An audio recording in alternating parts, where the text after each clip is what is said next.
Yeah, there will probably be a video of the French run, I'm guessing. Cody.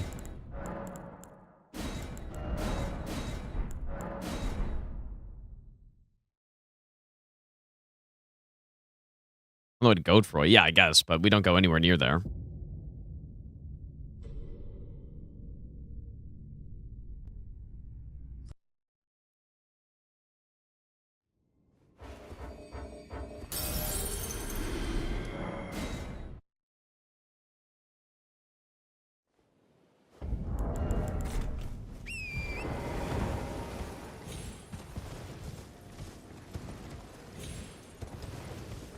But yeah, like I said, I may just continue this run even if I get hit somewhere and actually properly do it. Because when I did it last night, I was kind of messing around and stuff.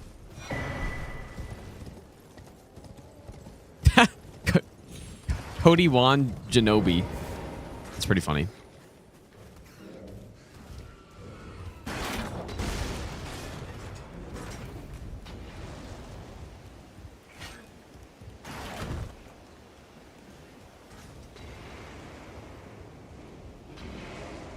I give myself at the start other than flask maps. I also give the physic, telescope, finger severer, and then in this case, coded sword. Because it's actually the first weapon that is like straight up cheat engine to get. There have been a couple other ones like, you know, the Milady that I cheat engine to Grace to go get. How can I help?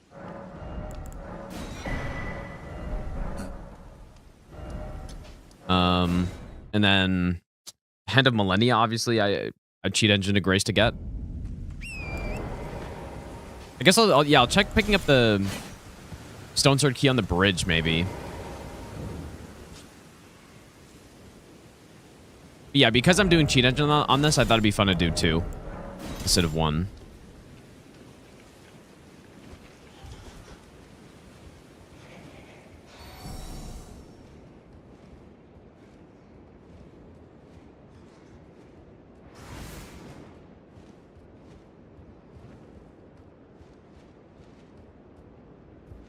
Still coded swords. I haven't done a single attempt of this yet.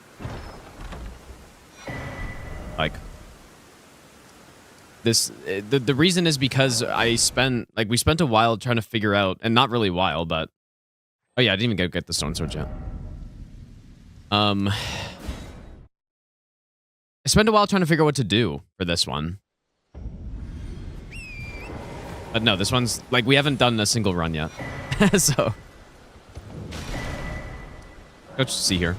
Well, the stone swords are to get into the old Altus tunnel. It's actually safe. Oh yeah, this is good. I'm back here. Yeah, those are the 2 quick ones for sure.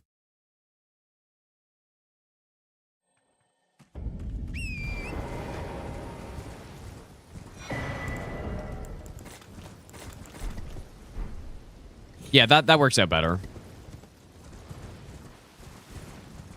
The grace list I'm starting with is expanding as we do more runs, and it's like because in this case I gave myself the bridge grace because bridge of sacrifice because we I mean obviously it's perfectly safe to run there, but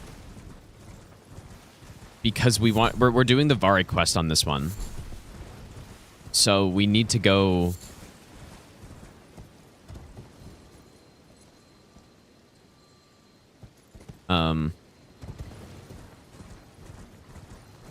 Yeah, we need to go get the blood-soaked rag, whatever it is.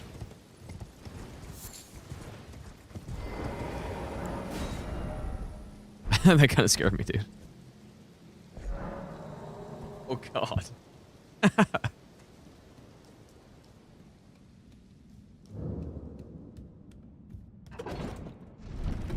Surely won't click a keyboard button.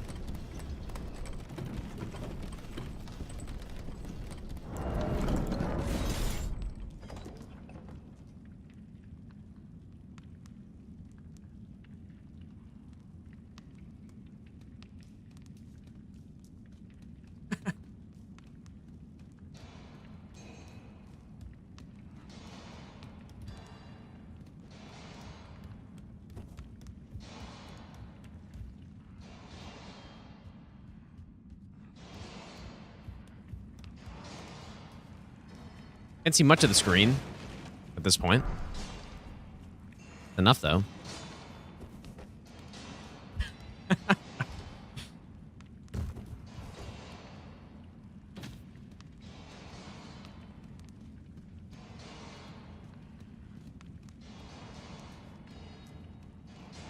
Dude, he's gonna like...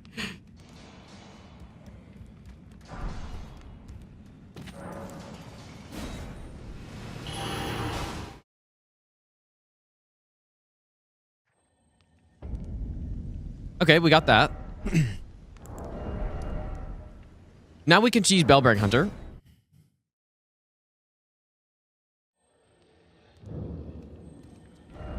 Kind of annoying that's morning, though. But that's his cone, though. Like, that's his cone because he got neutered, like, a few days ago. So... I don't know if I've actually gotten hit because of the cats at all. They've definitely, like, done stuff like that, but I can't think of actually getting hit because of it.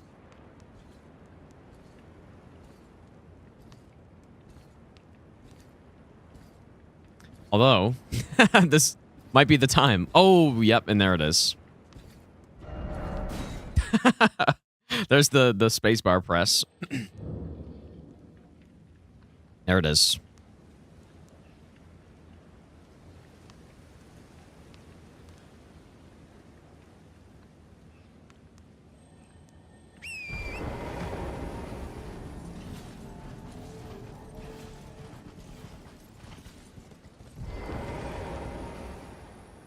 He doesn't want to sit in the spot that won't get in the way.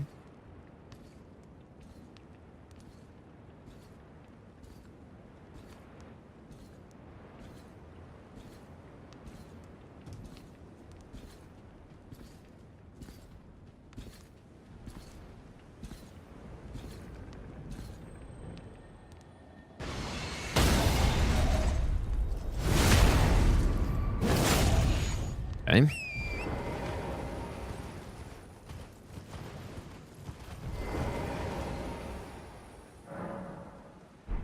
You know what? I was wondering if this was possible. I was wondering that. I was like, I wonder if it's too fast, if it's possible to be too quick to rest there. But I guess it is. Interesting. Because I've always just gunned it and basically rested. And it's never been too fast, but I guess that time you took a bit of time to die.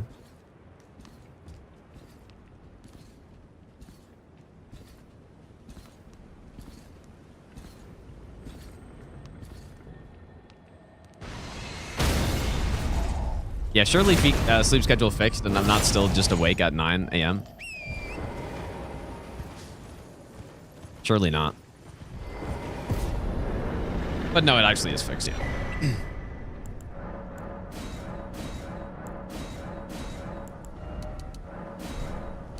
Okay. So we got that. Let's go to Volcano Manor now. Like, the big problem that I kind of have with this run is that the setup's pretty damn long. That's the one thing I'm concerned about. Like, this definitely has well, maybe not by far the longest setup, but it has a pretty long setup, especially because I need to get 2 plus 6s here. Hello, it's rather I missed you, but I was could I ask that thug only if you've... Oh, to bless a thug, please. Takes a bit of time. But yeah, I haven't tested that avatar, that putrid avatar strat. I realistically, I don't know if I'd do that on any run, other than, you know, maybe there's some route where it makes sense to go get, like maybe, you know what, maybe if you start Prophet, and... What are you trying to start? Show me, and I'll consider. I'm not in love with you first. Maybe you start Prophet, and there's some route where you need Stone Barb, and that's like the early souls you get, you know? I think that's a case where it makes sense. I'm not sure what run that would be, though. Like, most of these runs, I'm not routing them to, and yeah, I'm not routing them to figure out a script for Elden Beast. And that's probably where I'd want to use Stone Barb.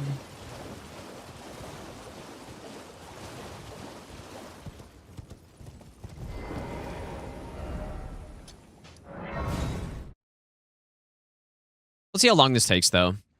Because, yeah, we need to go kill, like, quite a few... We need to go kill quite a few bosses before we get things started here.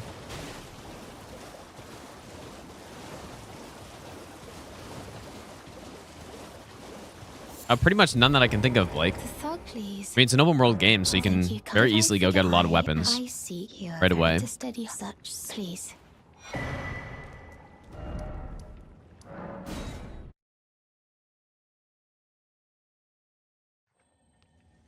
Both weapons get buffed when you power stance and use dash ward like Braggart's. Yeah, I think Braggart's increases your overall damage. And like, yeah, so I think so. Should. Go and ride new roller coaster at Canada's Wonderland. They're probably that's probably one of the last places I'd want to go. I'm not a big theme park guy. So no. We'll get Golden Vow. But yeah, we use Golden Vow and Howl on this run because we're a faith build, like basically pure faith. And what else? I don't know. It's a pretty long setup on this one. Even considering I'm having all these starting graces.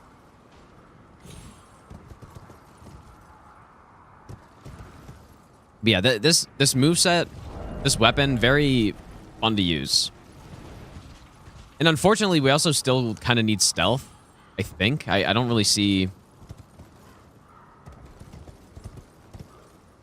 how we do this without stealth. I think I could do Ensis without stealth, as, you know, doing the strat I did on the Milady run. I'd honestly be pretty okay with that, but it's Ensis. Or not Ensis, it's Enter Ilum,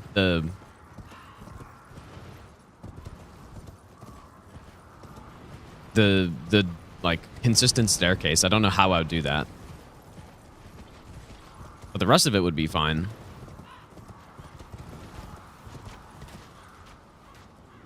Plus, you know what? There's another stone sword here that's like actually directly on the way.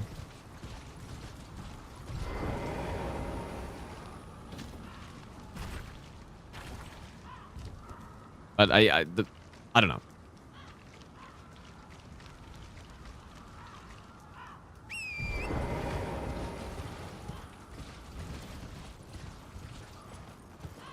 Like I said, though, this stream will or this session of, yeah, like today's stream will be shorter than normal, I think, because I didn't sleep for very long last night, and I woke up. Yeah, I woke up early, so only way to do without stealth headshotting mages every 10 seconds to push them back. Yeah, that doesn't sound great.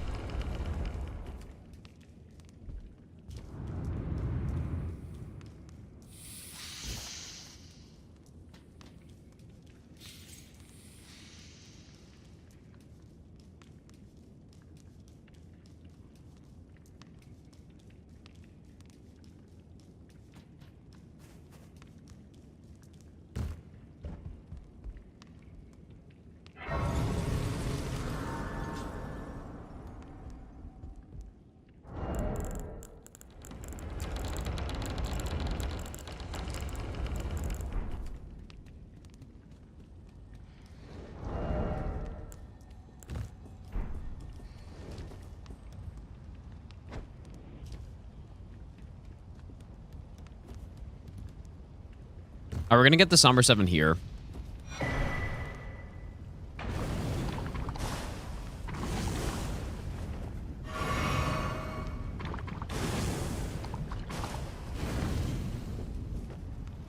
I don't have Kukris, dude. Ah. God damn it.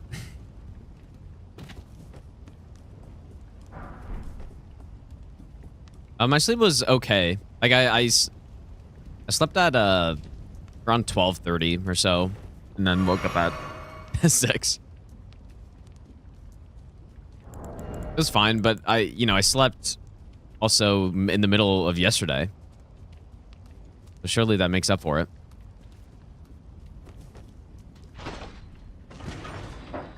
Yeah, I kind of would prefer to Kukri this guy. But I just forgot to go. They were doing the easier run, surely? No, not really. Maybe I should, but... This one actually is going to be... I honestly think this could be one of the harder ones, just based on...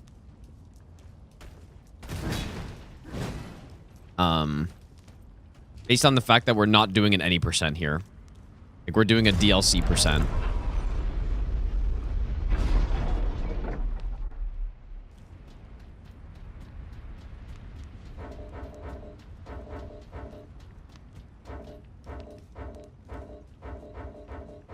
My god, dude. How long does this guy aggro for?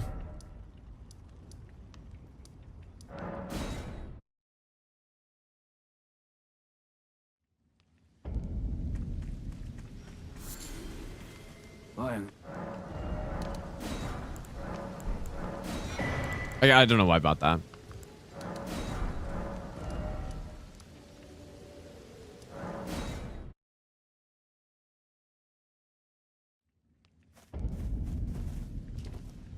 Yeah, I mean, the DLC bosses are harder, less fair in some cases, and also I haven't fought them as much. So...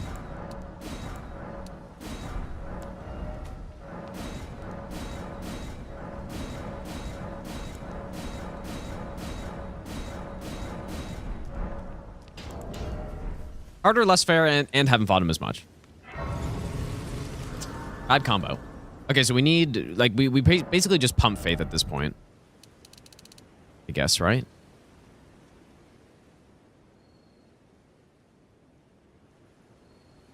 I think that's fine. All right, let's go take out this avatar. I don't know where to go from. Like, I don't know which one's better.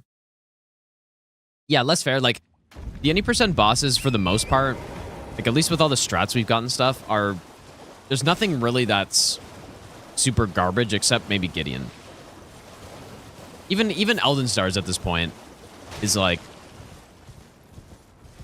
I very rarely will get hit by Elden Beast at this point, because I've fought him a lot. Elden Stars is basically solved, and... That's it. Like, I'm very consistent at Elden Beast. Other than that, on an any percent, like, who really would cause problems? Fire Giant, maybe?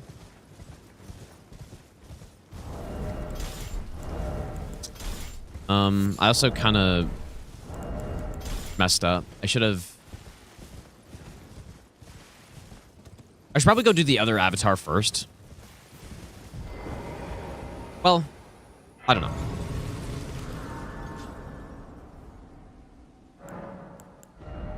Just kind of want to get Golden Vow, at least, for this guy. I mean, I have two options. I can go plus 10 for the other avatar, or get Sacred Tier, or the Holy Tier, plus Howl for this guy. Like, it probably balances out.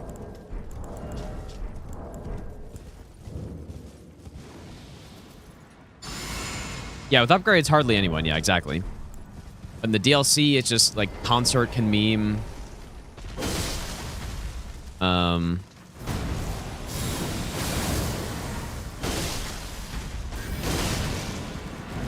Oh, that was not a great roll. Excellent. Consort can meme. Romana can meme with the AoE, potentially. But yeah, it's also just the fact that I haven't fought as much.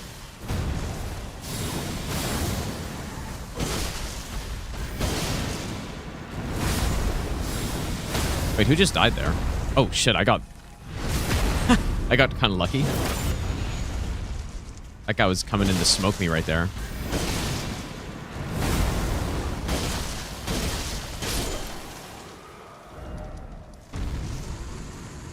I got so lucky there. I totally forgot there was a guy over there.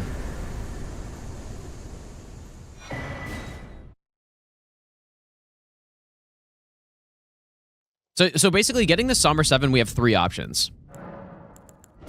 we can fight Noble,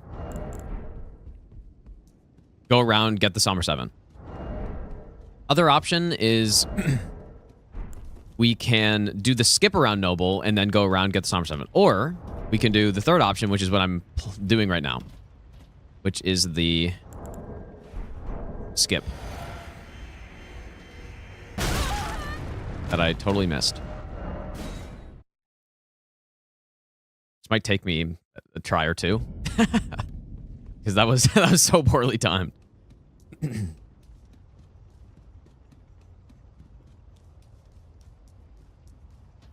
was a little poorly timed.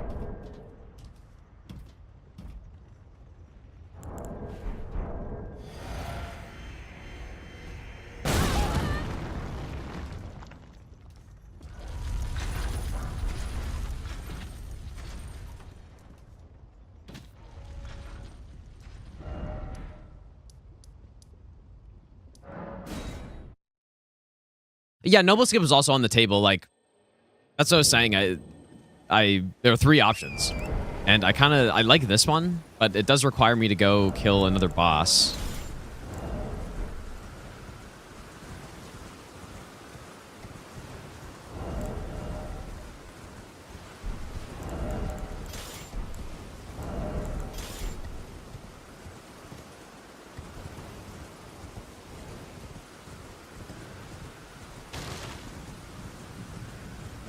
Yeah, Noble Skip is probably the fastest, I guess, right?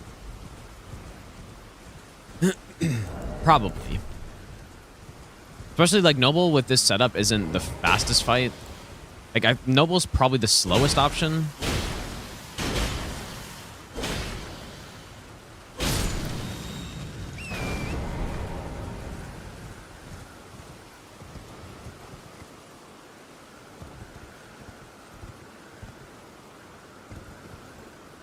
Can't really see very much here.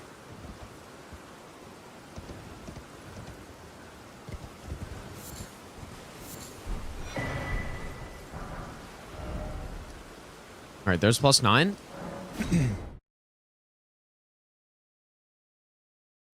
Yeah, I was actually thinking about that, the capital skip, but I've literally never been able to do it, so.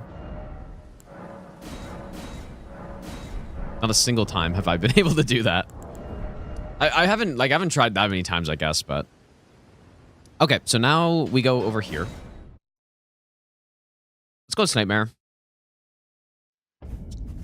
Now we go over here.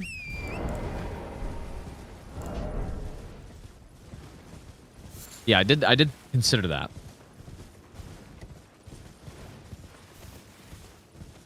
Spectre, what's up, dude? I think it's fixed. Yeah, honestly, the biggest problem that I may have now is that I might go to sleep at like 7 p.m. today, but that's not that bad. Could be worse. Could be waking up at 7 p.m.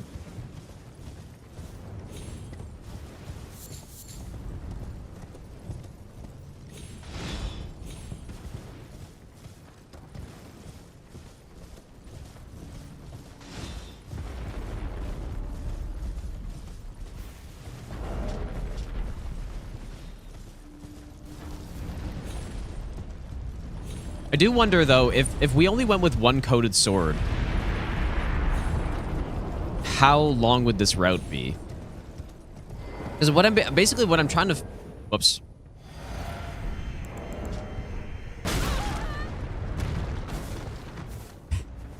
What I'm trying to figure out is... I also should have gotten the Sacred Scorpion Charmer. I totally forgot. Ah, that's actually really bad, because kind of dangerous to go get it. And you can just, like, lose the run. You mistime it. But yeah, if we only went with one, I wonder how long it would take this route. Because yeah, basically I'm just curious if other weapons would be fun to do. I'm dead. No, I'm not. I did not mean R1 there. Yeah, see, I should have gotten Sacred Scorpion. That should have been like the first thing I did. And you know what? On this route, I wonder how many souls I get from getting Sacred Scorpion.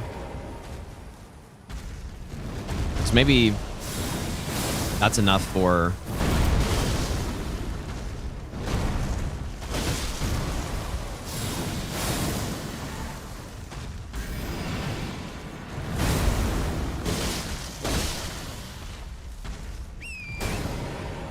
to buy the beast torch.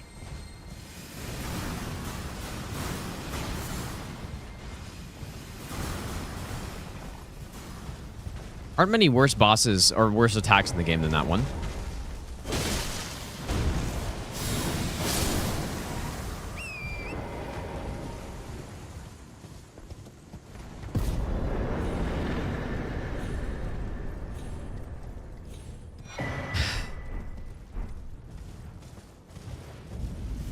You know, maybe I should only do this run with one of the weapons. It's not gonna be as fun though, but it's just I'm so curious about the route with only picking up one and upgrading one, because we would have been fighting Radahn by now. Because I wouldn't even. Actually, you know what? I guess what I would do, I wouldn't even go to Old Alta's tunnel at that point, which it doesn't take that long. I don't know. Because yeah, we would still want to go to Volcano because we're gonna want a +9 for Moog.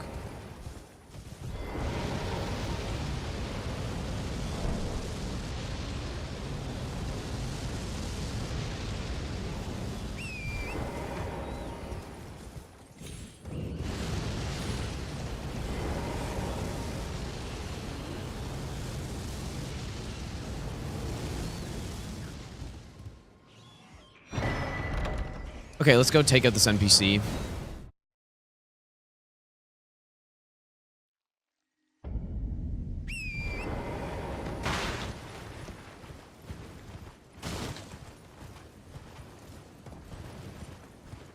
Really +6, +6 right, +5 left for Moog.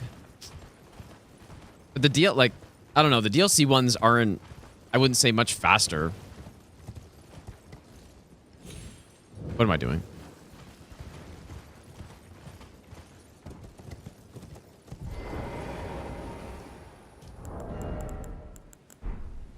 Okay, surely this cheese goes correctly. Because, yeah, you could just lose the run if you don't do this correctly. Like, if you go too quick, then Anastasia doesn't fall off, and then you just can't leave. And you're just stuck on the ledge. Let's go on meta. So... But obviously, this is like an insane talisman on this run.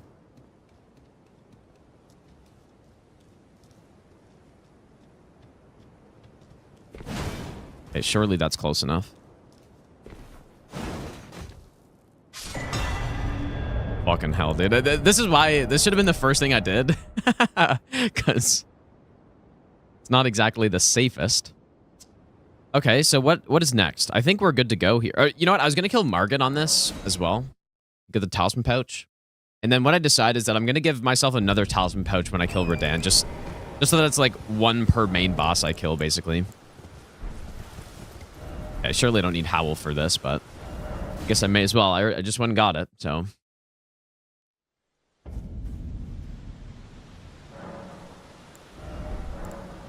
May as well use it if I got it. I guess there's also the faith tier that I kind of want.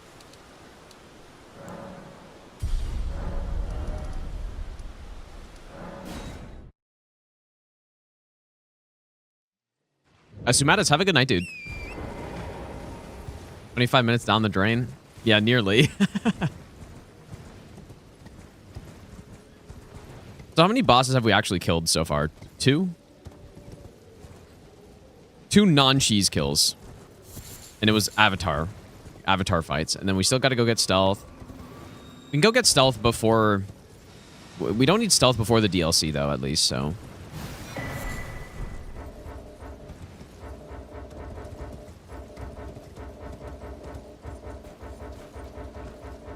Please let me go.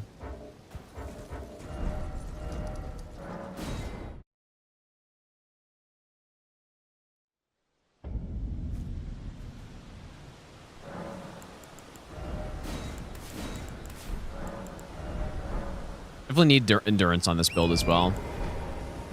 Takes a lot of stamina to use dual straight sword.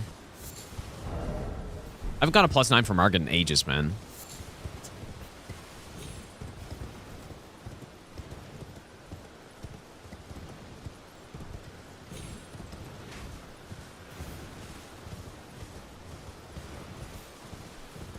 was the worst reset so far. The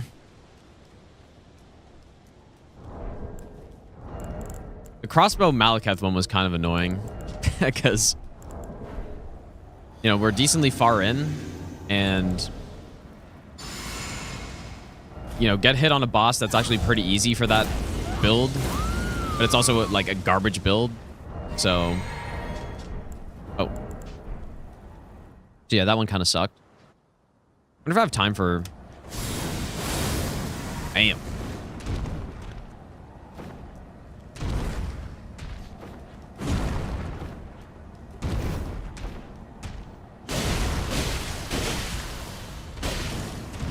Well, thou art of passing skill. Warrior blood must truly run in thy veins. Tarnished, I shall remember thee. Tarnished. I don't want multi-hit. Like, there are a bunch of talismans we need here. Let's go get this one, though. Oh, yeah, I guess... Yeah, I got hit on Elden Beast when he was, like, 2 hits away, but... That didn't feel that bad because I clearly deserved to get hit, and... Like, I went for an insane greed hit. But yeah, that one wasn't that bad. Definitely the crossbow Malekith one felt worse. That one felt worse, for sure.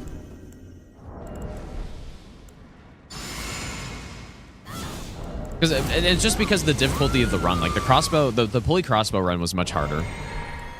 So...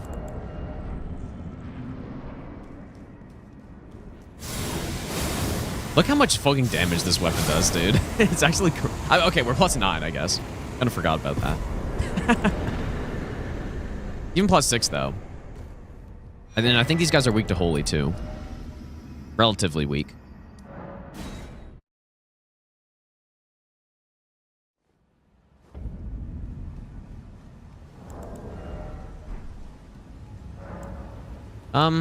We're probably good on levels, I guess.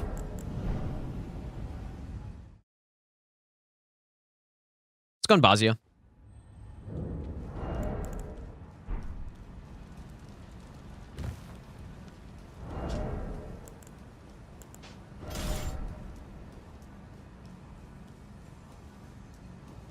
So 30 minutes to the first real boss. Pretty slow. But not, you know, not crazy for these runs, I guess. Especially just... mostly, I think it's the fact that I got 2 weapons. And one of them to +9. But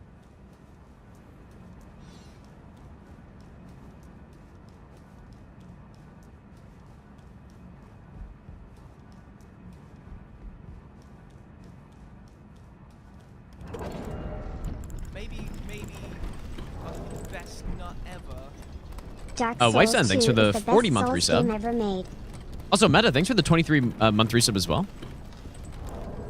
I didn't say thanks for that already.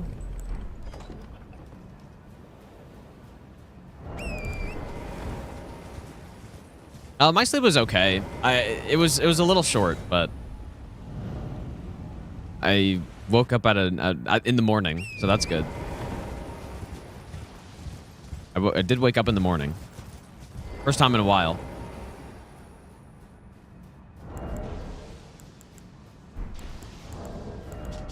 First time in a while.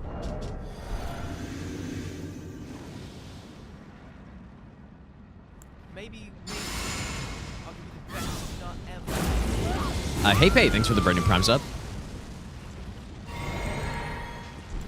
I'm not really sure if I just go L1 spam or...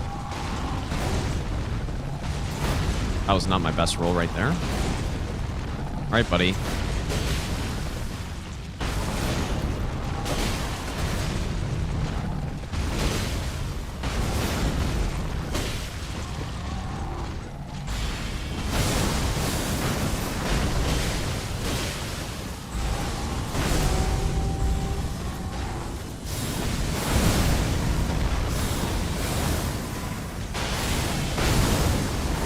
I don't think I would have eaten the stun there.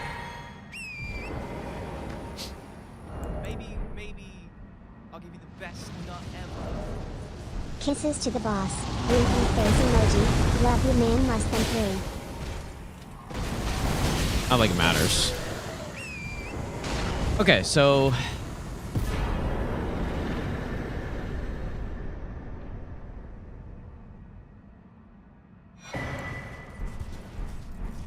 Talisman pouch. This is just the way I'm gonna make up like not going to Godfrey because I can't be bothered to go that far in. Plus, I don't really want to run this with only 2 talisman, or yeah, 2 talisman pouches, but 3 talisman slots in the DLC. Gotta see this thing at its full potential.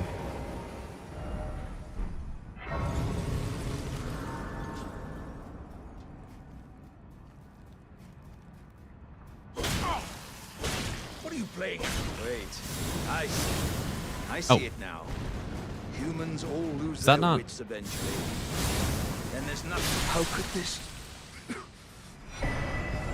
Okay. My whole existence just across. So that's good talisman. Should go get, so multi-hit's the last one. Multi-hit last one, and then I'll do Vari Quest next. And then I think we're good after that, finally. Just need to buy some stuff from Round Table, I guess, like the bow, maybe.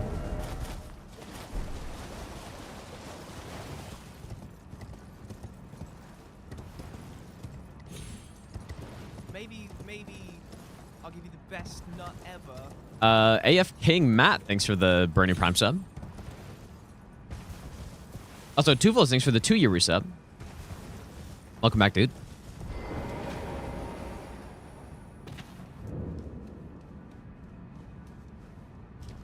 Jumping is kind of bad here, but it is +9, so.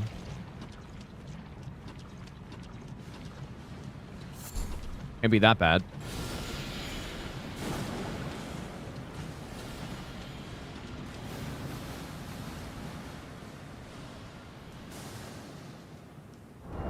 Kind of annoying to get poisoned so early here.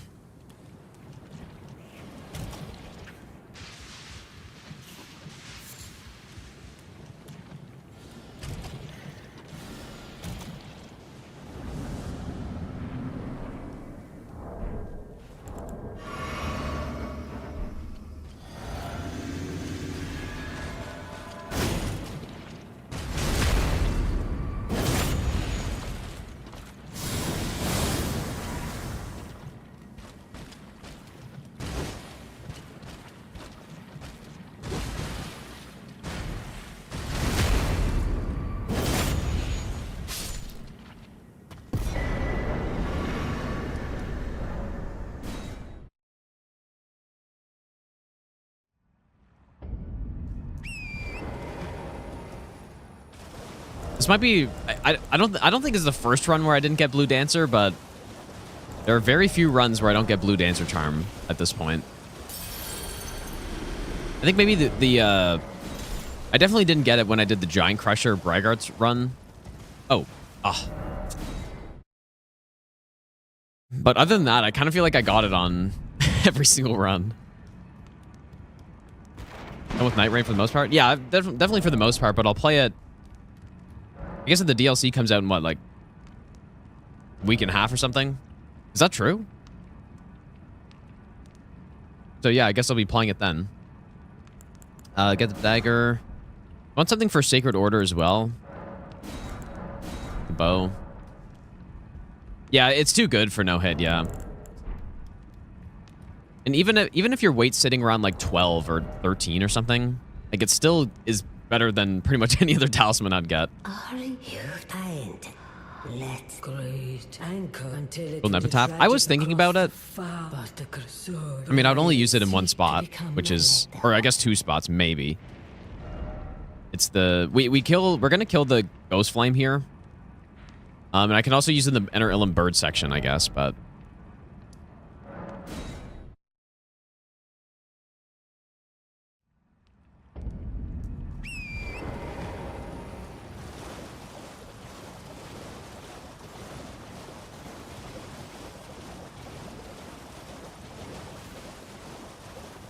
Yeah, basically this run right now is a little bit of a test to see how this route works out and how long it ends up being. Because I don't want... Well, ideally, this route should take around an hour Like, hour 40 max is, I think, reasonable. That's the part.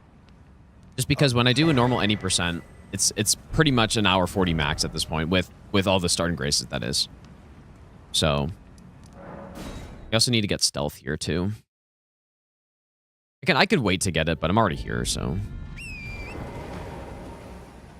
Actually, probably a good way to do it would be...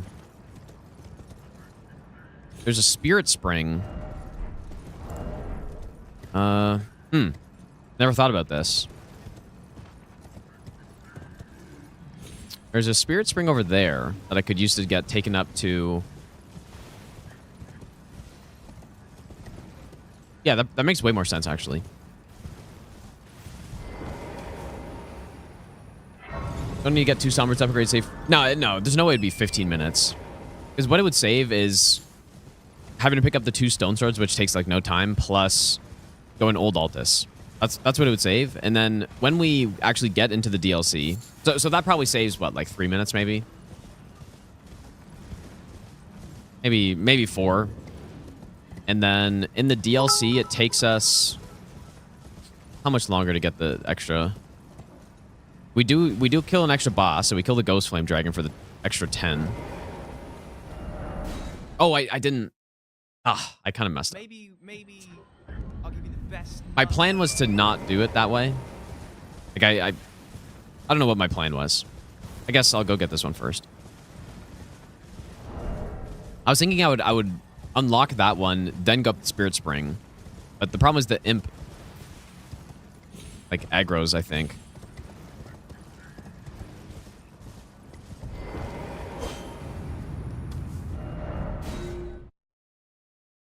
Elliot, how's it going, dude?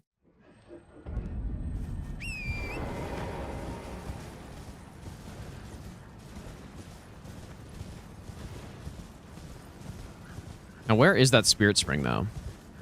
Pretty sure it's up that direction. Oh, it's right there.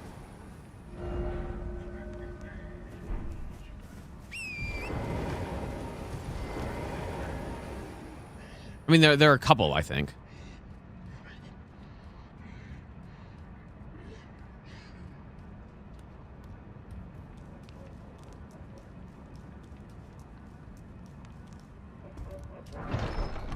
I guess I'm going to run back down.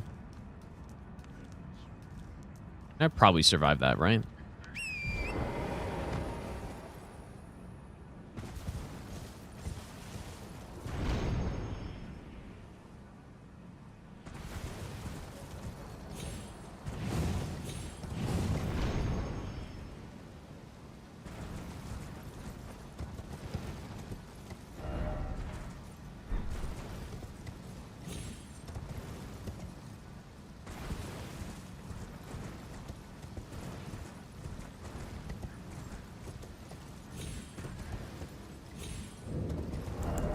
I hate doing this strat. I really don't like this part.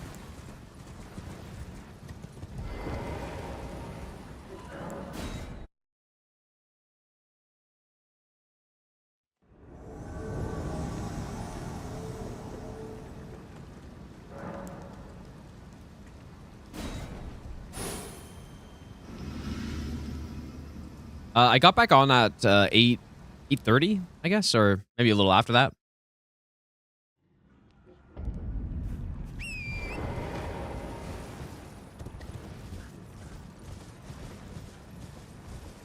If I like drop an item and force the game to autosave here, will it put me in that spot after the invasion here? You'd think. But I don't know if that's actually how it works with this.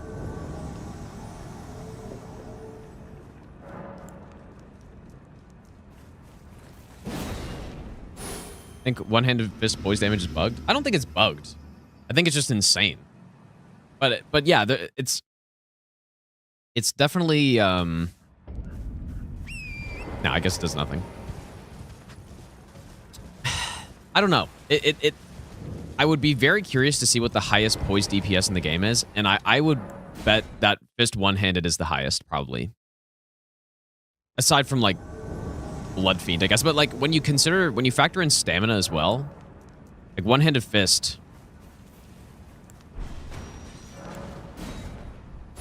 has got to be the best, I think, because it takes a very small amount of stamina, and it's so damn fast for 30 poise damage. Like it lands 2 charged R2s in the time that most weapons land 1.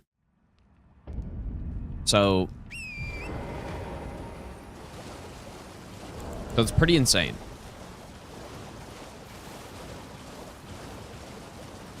But I don't think it's bugged, because the thing that it's missing is the actual damage part. Like, it just doesn't do that much damage. It's still not bad. Not bad, but it's you're better off obviously just using two-handed Starfist or something. Obviously. So, now.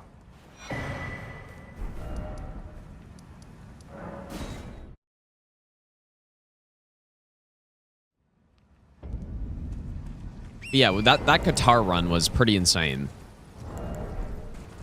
This should one-shot, I'm pretty sure. Please, be safe. Quest is kind of tedious. I wish they just put a grace next to it. I don't know why they did that in so many instances in this game. There's a spot in a quest, a recurring spot that you need to go to several times in a quest. And they put a grace a little bit far away from it. I just don't get it, dude. Because the Millicent quest is like that. You got to go talk to, or go to Gowry's shack a bunch of times. Here, you got to come back here 3 times, or 2 if you kill the invader first. You've complained with this a knight. Now, this no. I mean, I don't know if there are more of those, but at least there are 2.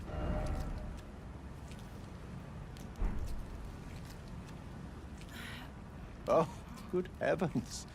Clench your teeth or something. I don't know if I like how this run is balanced, man. Never it is what you have. Oh. Because if I compare this to normal any percent by now, we would be basically fighting DTS. Depending on the run, like, I mean, a lot of runs would be done DTS by now, and that's like 1, 2, 3, 4 main bosses we have to kill. This run, we've only killed 1. So, I don't know if I'm a huge fan of that. Oh, yes, Saluvis also has the exact same thing, yeah. Yep. Like, they just, I don't know what the point of that is, to not put a grace there. In all of these quests, why not just put a grace next to it? I don't get it, dude. Simply add playtime.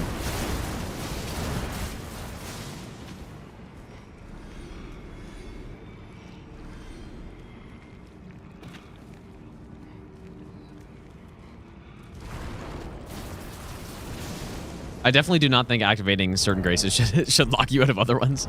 It's crazy, dude. I wouldn't really say the game has too many graces, honestly. Not in the open world. Maybe you could say that for the... I forgot we don't have stealth right now. Or I do, but I didn't. What the hell? I forgot how far to walk up here.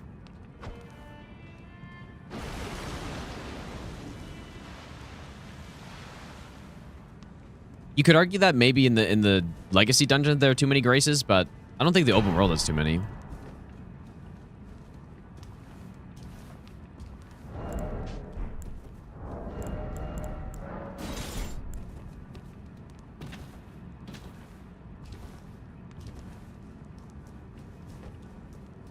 All right, so let's get the 10.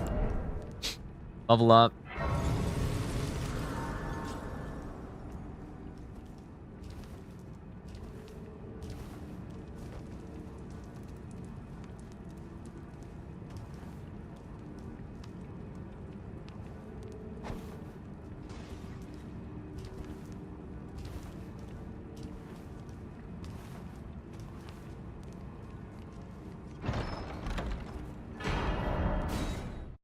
I think I didn't buy the memory stone either, which I kind of need.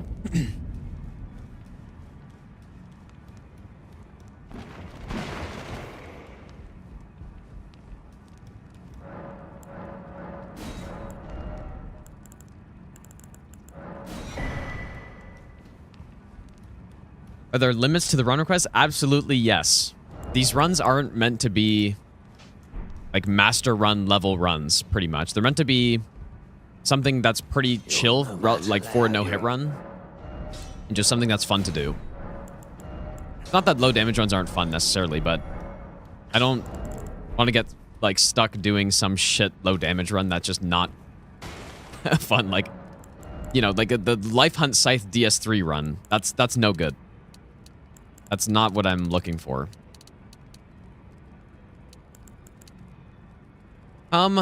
We do also need Unseen Form, but obviously I'll just get that after the boss. Hopefully 15 Endurance is good enough.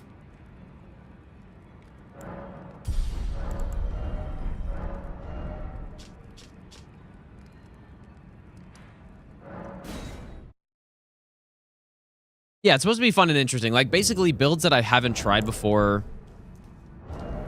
Stuff like that.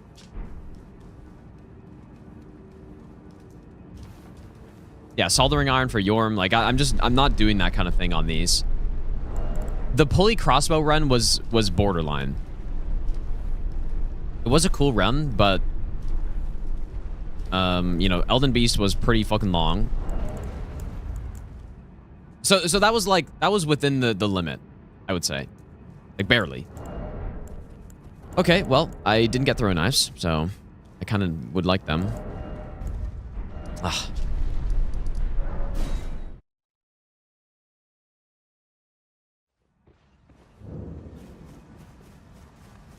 So yeah, the way it works with these run requests, if something is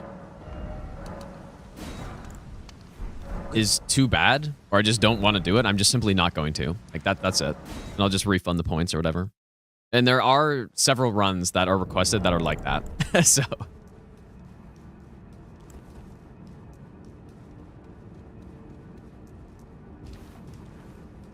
And yeah, I definitely regret making the all remembrance request. Like, I guess, I don't know why I did that, but yeah, I'm not doing any all remembrances runs on this. That was a mistake. But that's my bad. That's not like people made bad requests or something. I just straight up messed up by making that a request option. Because all remembrances is I really hate in this. Okay, I think you know what? We probably go multi-hit. Should be better.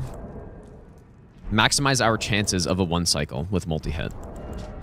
So one cycle is technically possible with this, but we need good RNG and we need no raid, basically. Because I need my buffs to last for long enough.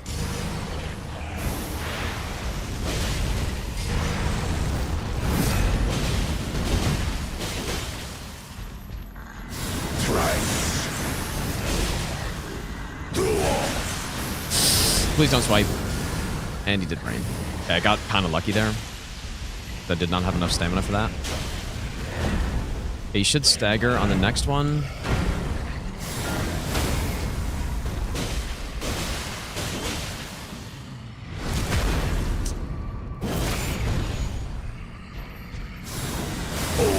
Oh yeah, we easily got him, dude.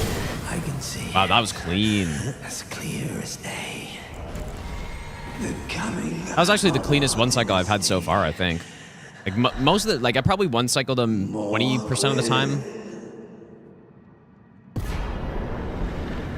That was nice.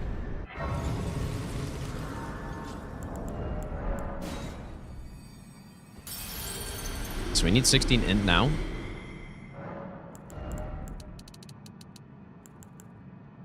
And then we get some endurance, probably.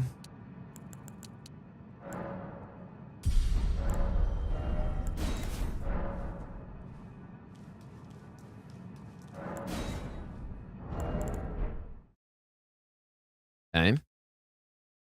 So now pretty much the goal is to upgrade the next coated sword, but the way I do the DLC, I guess one thing I could do to make this run more quick. Oh, I don't have a staff either. Oops.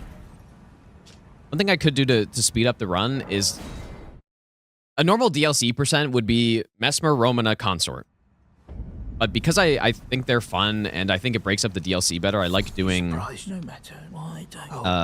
Rolana and Divine Beast in there.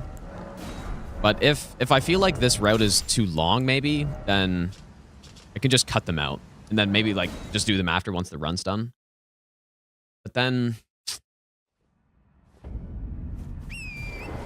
I'm just wondering, like, it would be too short even. I cut those bosses out.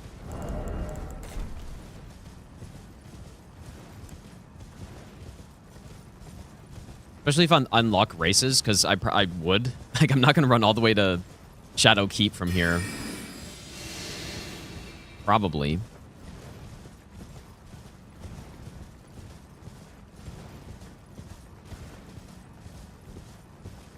I'll think about it once I do this run.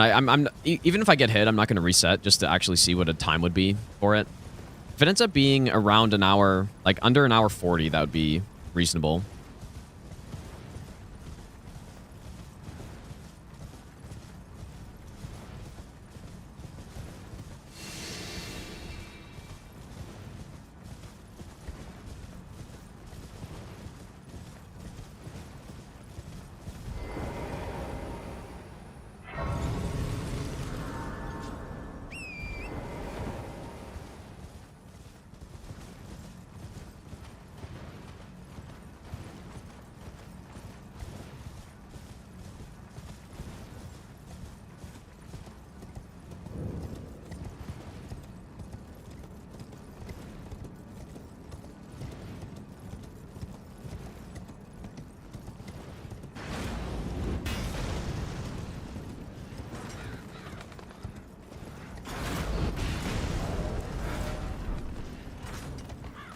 Actually, you know what? Maybe I didn't need the bow. I kind of forgot the puckery shot for that Mesmer soldier. He's rough on consort phase 2. Yeah, they're not amazing. Like, you kind of just want a thrusting weapon for consort phase, like, overall. Holy is excellent in phase 1, but when he goes into phase 2, I guess, for lore reasons or whatever, he becomes, like, 40% resistant to Holy.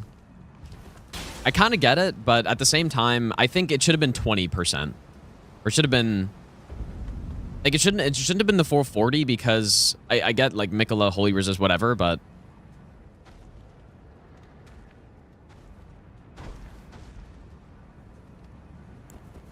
But you were weak to Holy in phase 1, so why are you now a tank to it in phase 2? I don't know. Could have been 20. I think.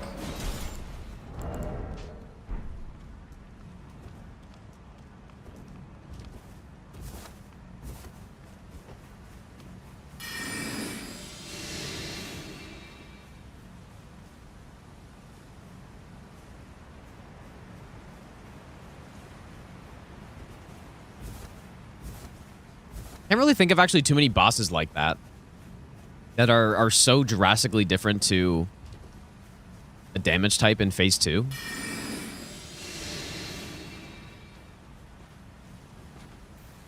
trying to think of some.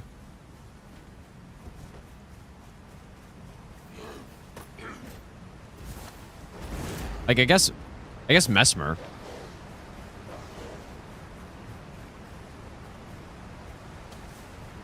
But he gets weaker to stuff, though. Like, getting weaker feels better, but... Hello?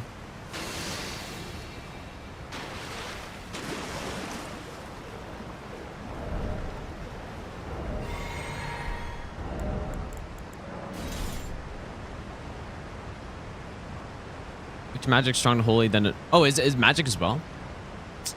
Interesting. Alright, surely this goes fine.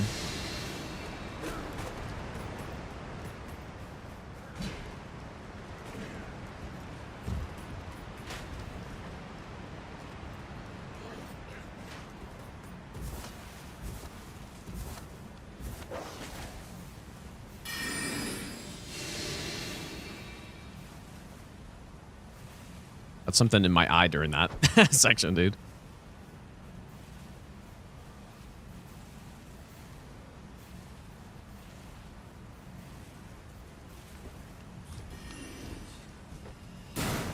I got stuck on the light a little. Just have to watch out for that. Dude, I actually quite like that strat for the mage part. Like, you only need single stealth, which is nice. And the whole idea is that the mage on the cliff usually shoots at you, but it gets blocked by the wall. There's a mage that's directly behind, and that's the one that I have to dodge if it shoots at me. But it eliminates the third mage, so like there's not a potential of getting like just shot in the back without, or getting shot from some angle and getting frame trapped or whatever. It's actually pretty good strat. I don't think I would do it on a region locked all bosses no hit or anything, but it's good enough for this.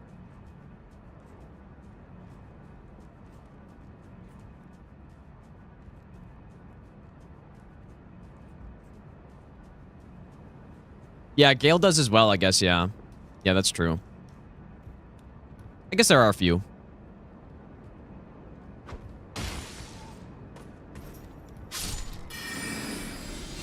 Probably, since I had the boat, would have been safer to just do it, but the Kukri strat seems to work, so.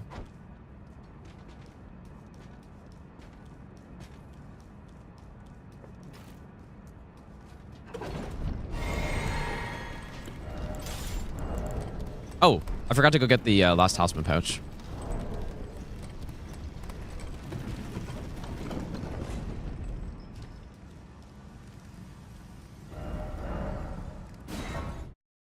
Let's go into Dragon Scale Blade.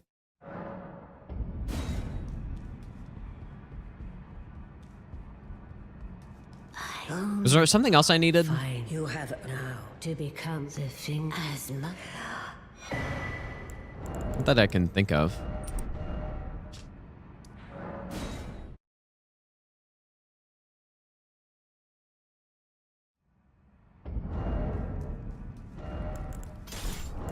Sacred Order we need eventually.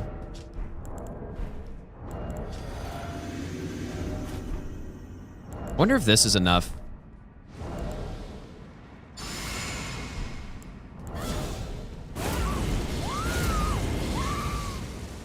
Guess so.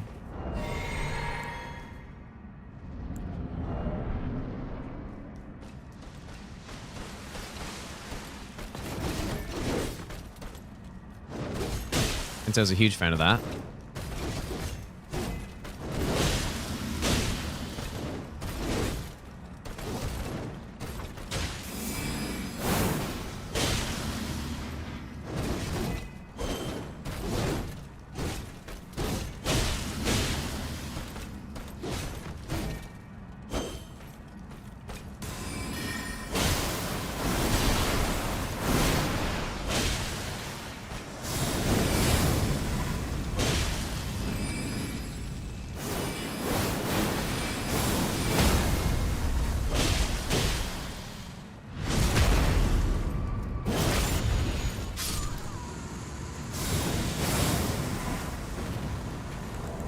Pretty nice.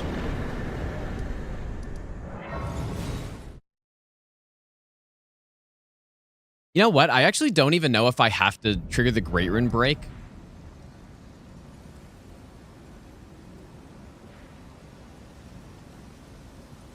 I can't remember what happens if I don't. I'll just do it anyways.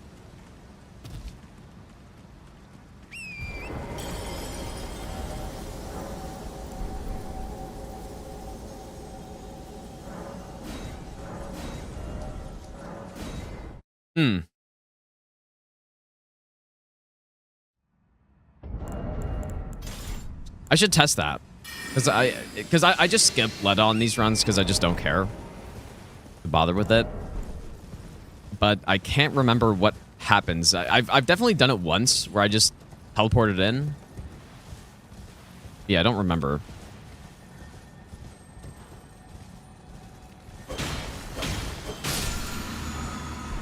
Okay, there's the 7.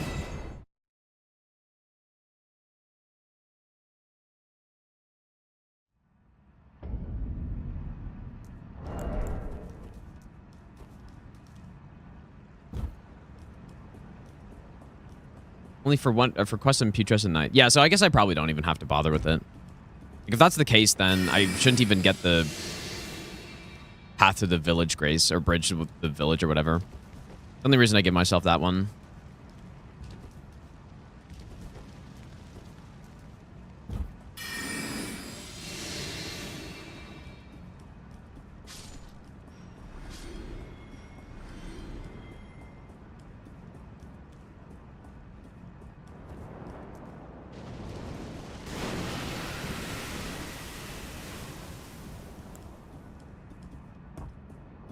You know what? It's definitely looking like this run is going to be a very reasonable amount of time this way. So I think it's good.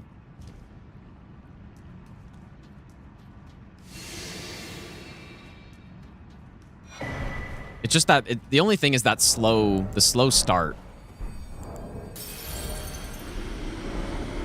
And realistically, I don't think I'm going to do any more runs like this. But I would be curious if I did a normal route that didn't go get the holy tier and didn't have as big of a setup. I wonder how long that would end up being.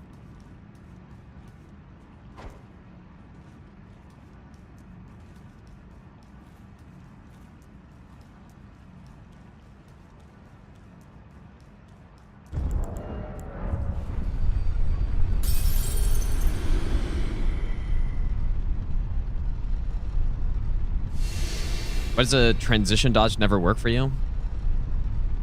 Wait, on like dodging in, you mean? Maybe, I don't know. It's really like frame rate issue.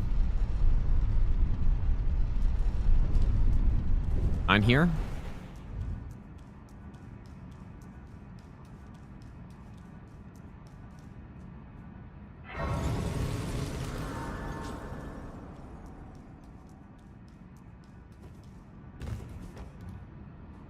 So yeah, now we just need the 8 and the 10. The 8 we get from the rafters, and then the 10 we get from the Ghost Flame Dragon. Surely I won't mess up that kill.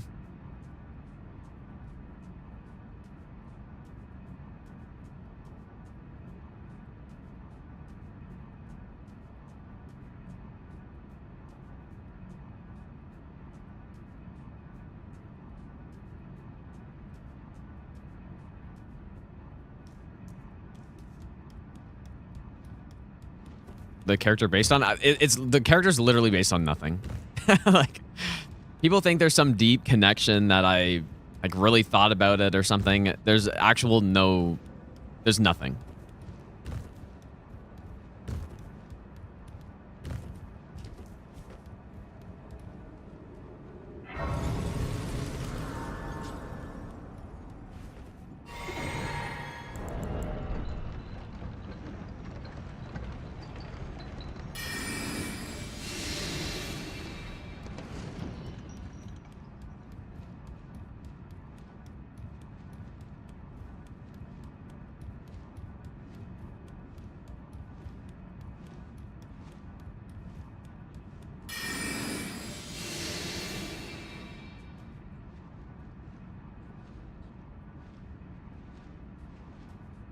Oh.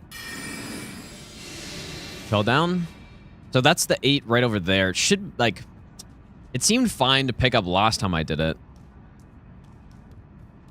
But maybe I should kill that bat there or something.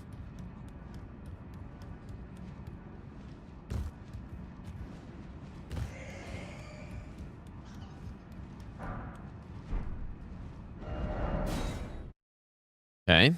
There's a +9.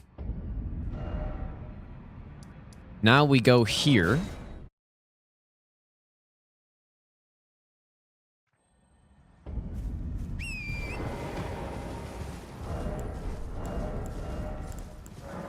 I practice against bosses using ER tool. By the way, like ER tool is probably the easiest way to practice bosses, and then you could just get like a save organizer or something. Makes it pretty easy.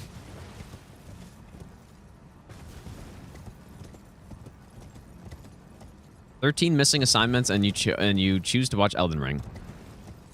Ah, who cares, dude? The assignments are temporary. Elden Ring forever. Surely. Who cares about a grade when you can play Elden Ring?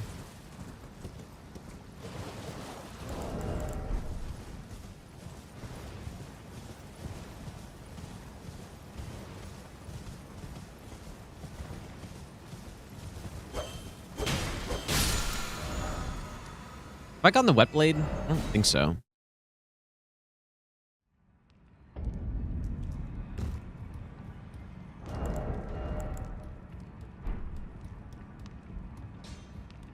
Now those are the challenge. Find them well.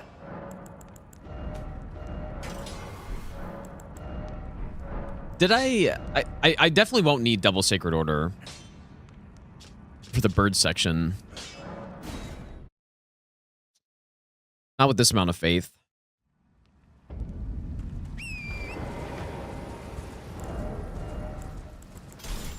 Bird section strat is just holy pots. Like it makes it so easy when you can just do that much damage to those guys with pretty much no setup at all. Just need to, like, if I'm base faith, I just need double Sacred Order and it one shots them.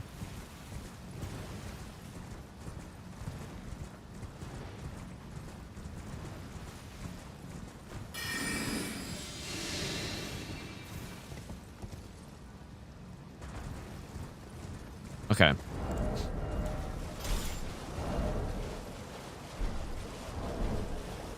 This strat, I'm not certain of.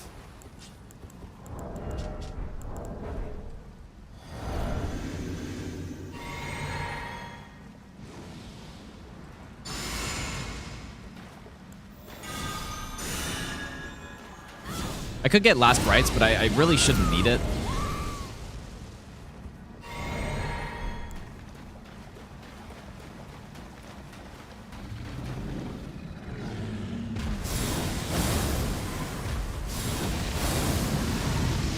Oh.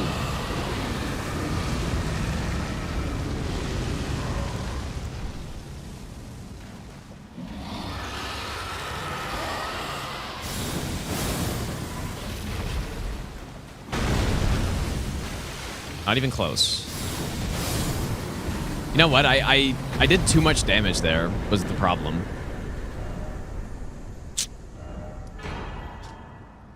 A little scary. Yeah, because what was meant to happen is he was supposed to go into his scream, but I got him over half, so he he just didn't do it.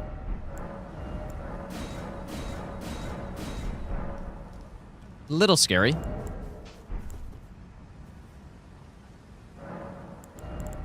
Okay, so Mesmer seems reasonable. 70 faith.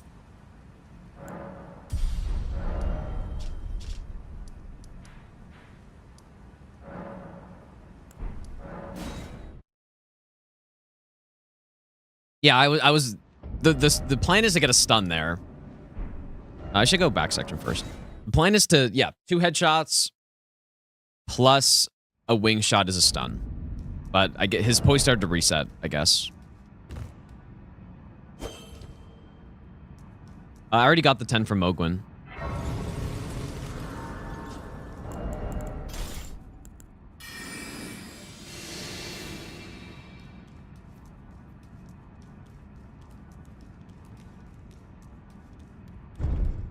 But we need 2 10s on this run, so.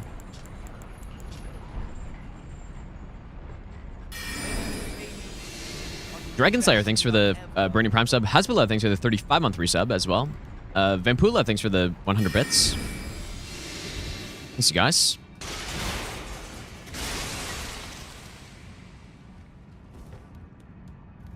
Maybe I'll give you the best. Band Attacks, thanks for the Burning Prime sub as well.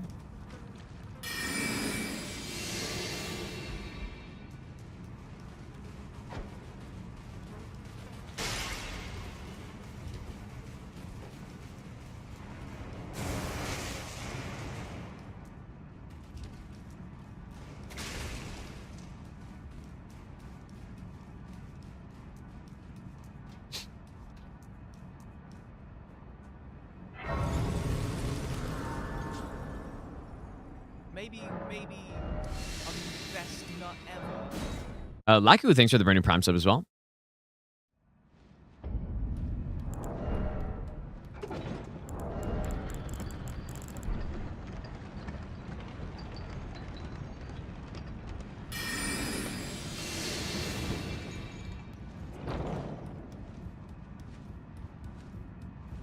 No, I didn't title the VODs yet. I probably could have done that this morning, but I'll give you the best nut ever. I was doing other stuff. I wonder if there's a better... Like, I don't like this part because the bat can make it so I can't fast travel, but I guess there didn't even attack. It just, I don't know. I have died. When I was doing Stranded No Hit, I missed that ledge. And then I couldn't fast travel out because the bird was aggroed, or the bat was aggroed, so...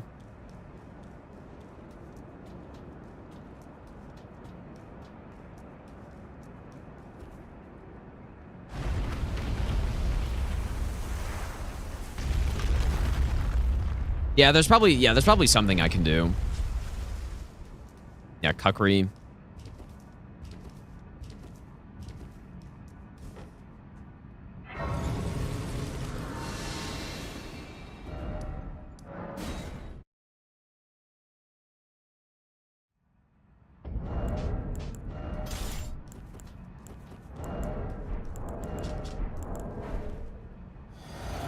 This strat's also good if you want to use the, like, if, for all bosses, I considered using,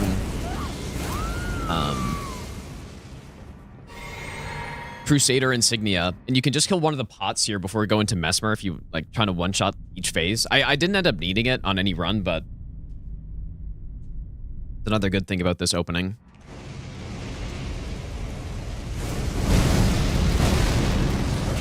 Oh, whoops. It's meant to be an Ash of War.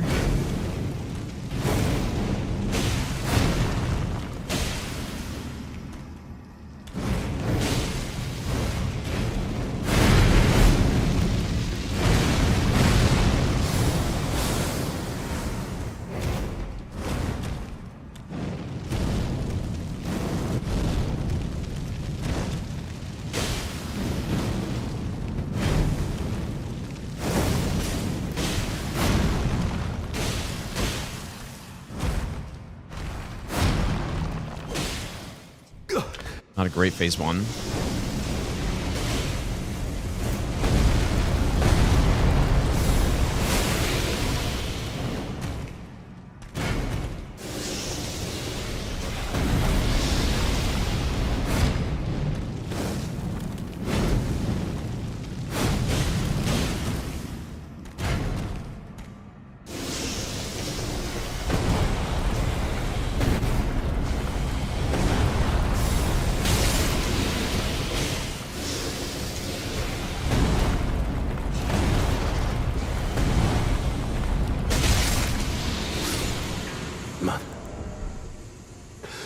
America, a curse. Pretty good. Upon thee.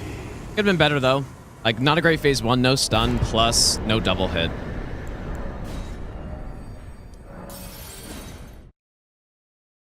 I find it hard to time the double hit with this Ash of War for some reason. I was trying to do it yesterday, but I only did it once out of like 10 tries.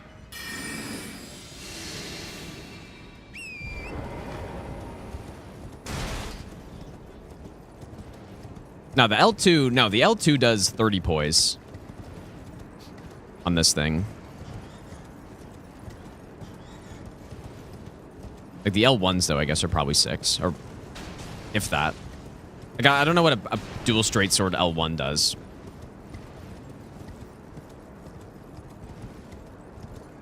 But yeah, I guess 6 makes sense. Even that seems a little high, but.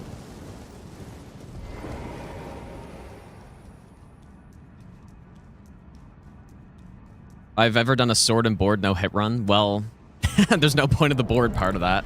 You're doing no hit, so.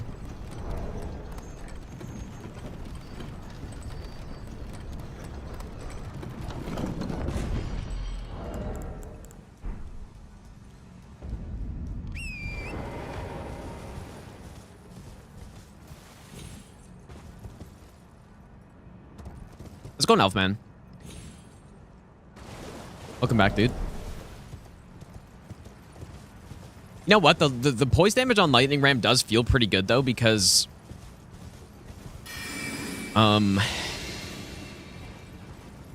It just... You can hit so many times on certain bosses that they actually do end up getting poise broken.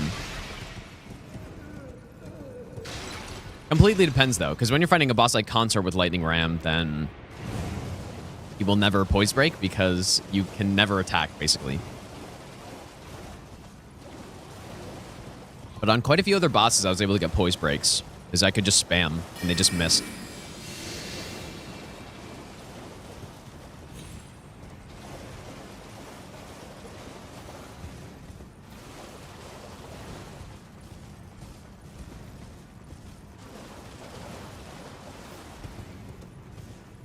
Remember when Rain of Fire was the wrong kind of busted?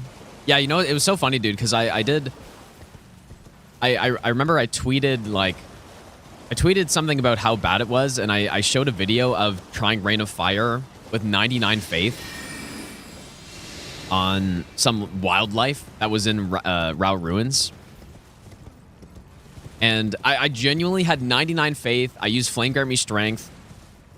I'm pretty sure I had the Fire Tier. All that stuff. And it couldn't kill wildlife in this area. And then I posted and people were like, no, there's no way you have 99 faith. Like, this has got to be bait. But it genuinely was real. But then they fixed it, and now it's actually pretty good. And I used it in my all boss no hit route, and I would do it again when I'm doing the six Soulsborne all bosses no hit runs, or whatever I'm calling that run. Then I will likely use it again because it just smokes the avatars, dude.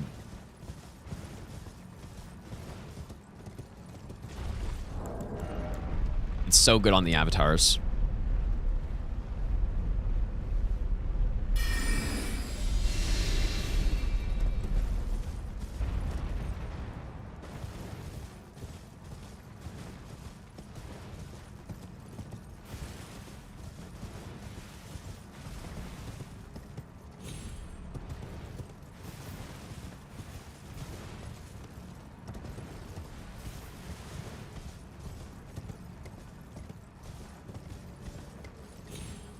I mean, it's all souls, all bosses, no hit is simply what it is.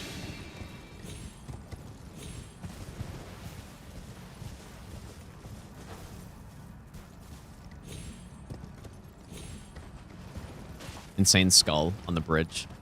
Is there normally something on it? Because I feel like the last few times I've noticed stuff. All souls, all bosses, simply. That's exactly what the run is. Literally every single boss from every single Souls game. Soulsborne game.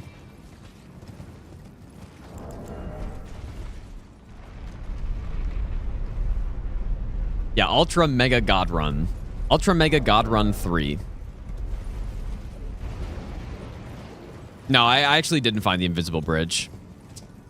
Nah, I had no idea.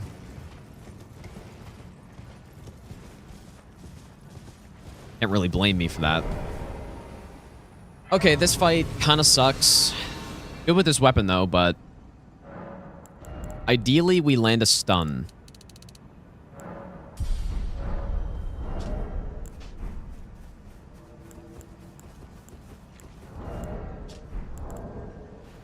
We want to land a stun because that makes going into phase 2 much more smooth. If we don't, then I got to be real careful.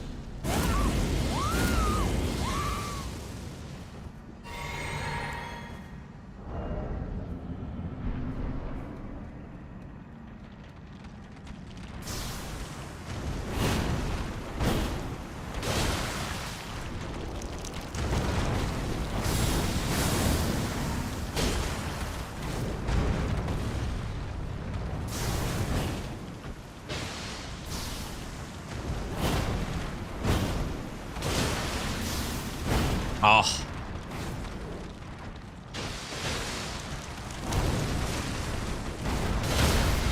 Oh boy, I got lucky, dude. If she didn't stun, that might have been too much damage there. Probably would have been.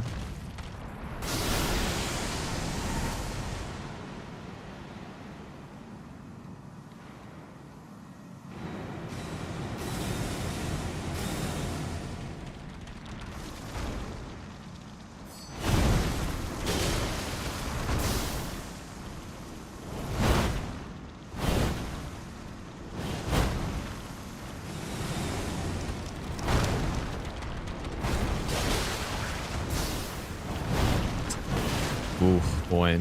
Didn't like that so much.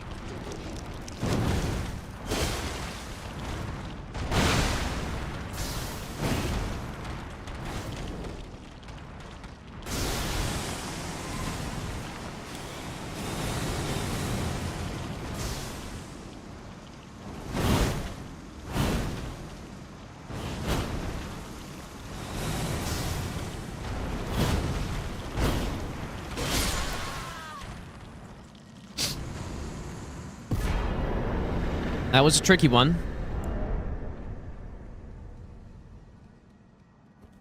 I shouldn't have gone for that jump attack. It worked out though. But because yeah, as soon as I went for it, I'm like, that's gonna be too much damage. And then I wasn't expecting a stun either.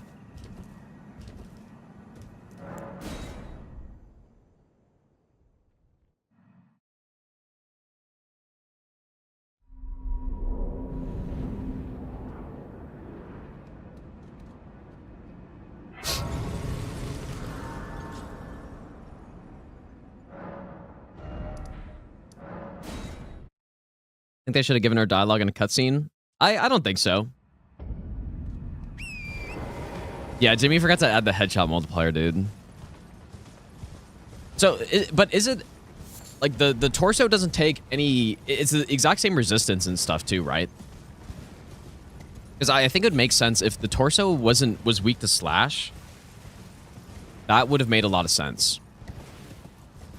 Because that's not like I understand like the kind of armored centipede plus scorpion thing, but the body's definitely not armored, so it would have made sense if it took extra damage from to like slash and stuff. But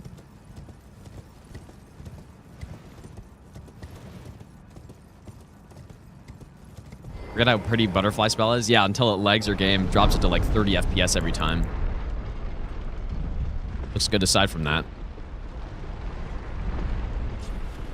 Bach, thanks for the Brandon Prime sub, by the way, dude. I didn't say thanks for that.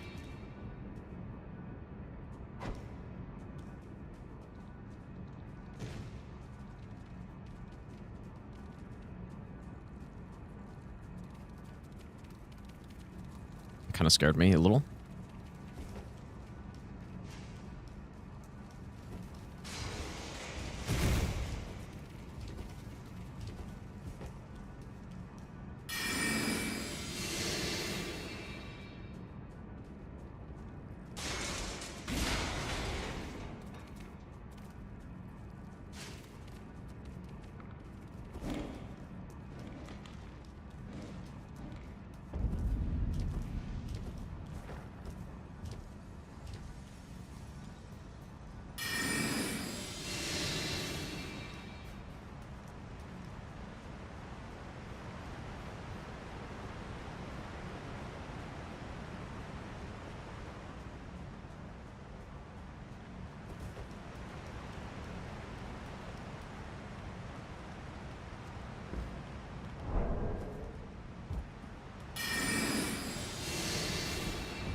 Lank, how's it going, dude? Why Lion Kill? Because why not? But no, I think I like doing the DLC this way more. Breaks it up better. Actually adds some running sections to it. Same reason I killed Rolana on this too.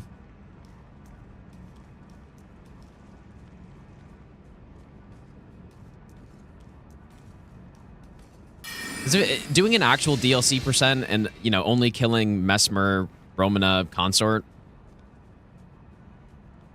it doesn't feel like there's enough on that.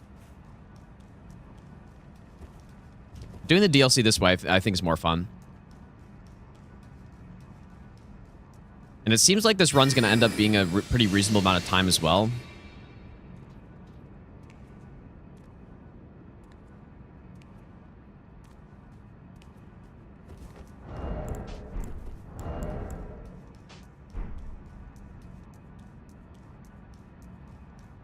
Need Hob to run this again so badly. Did he ever end up finishing the DLC percent?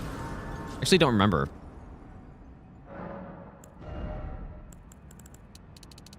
Okay, how much faith is too much before I should just start pumping more endurance?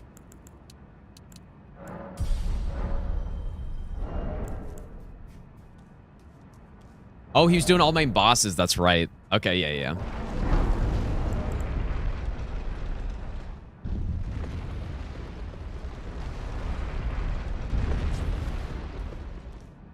Yeah, I feel like the DLC percent, like any percent DLC with starting gear, I personally don't see much of a reason to do that.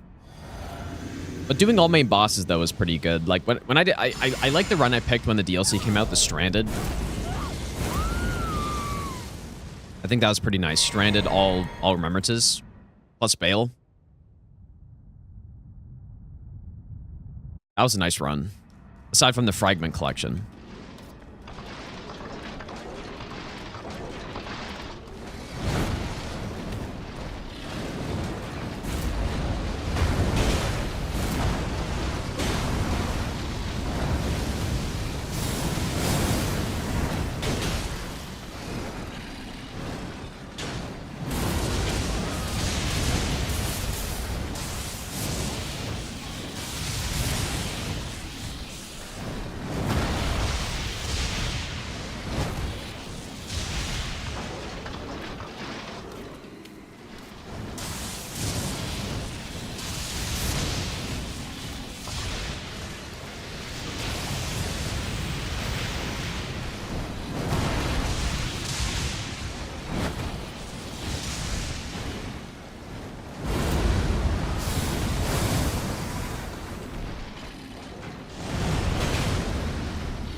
Pretty clean.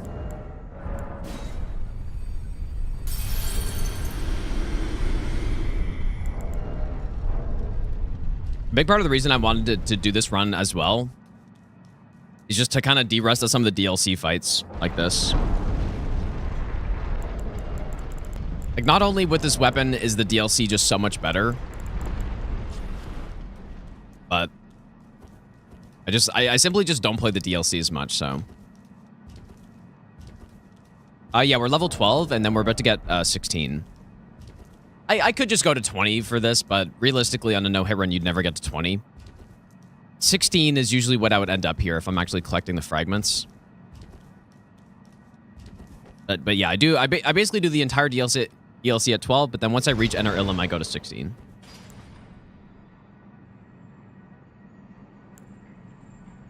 have the Glorious Staircase.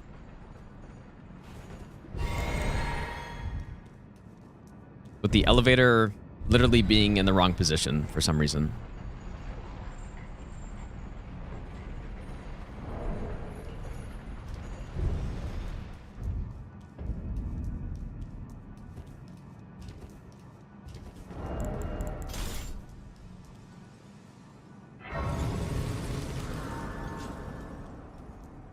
So what is the strat? I can't remember what to do for...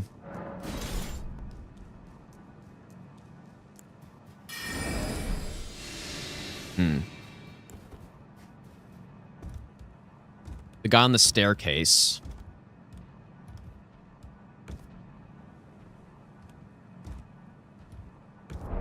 God damn it, dude.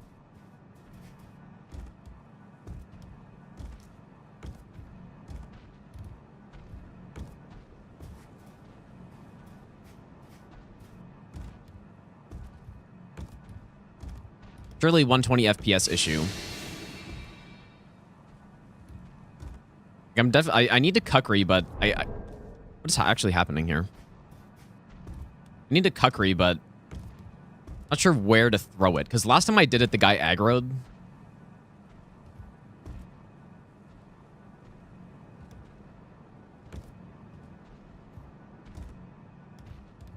I could get up this goddamn tree, though.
Okay, so I guess I'm gonna throw this at...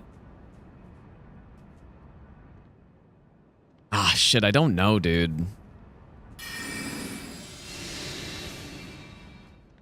gonna throw it at this pillar. Not really a pillar.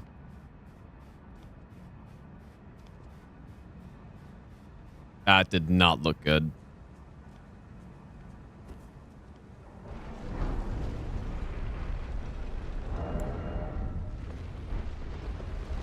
I gotta figure out what to do with that guy without...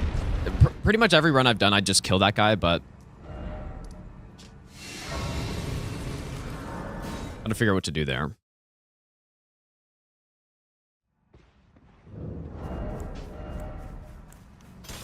Wait, well, you're back.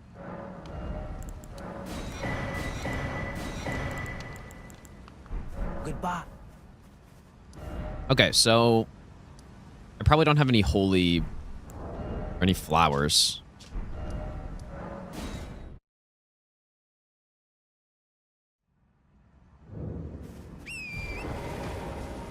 Yeah, you know how to... Yeah, exactly. I know who'd ask for consistent Enter Ilum strats, dude.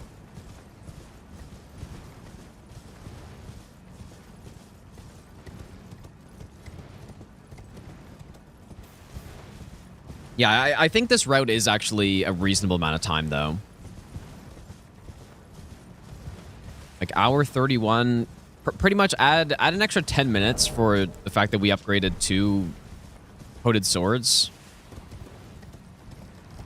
And it's looking very, like, it's looking quite comparable to a normal any % length for what we do during the marathon. Like, it would be kind of cool to do more DLC % runs, too, if the weapon makes sense. This should be enough.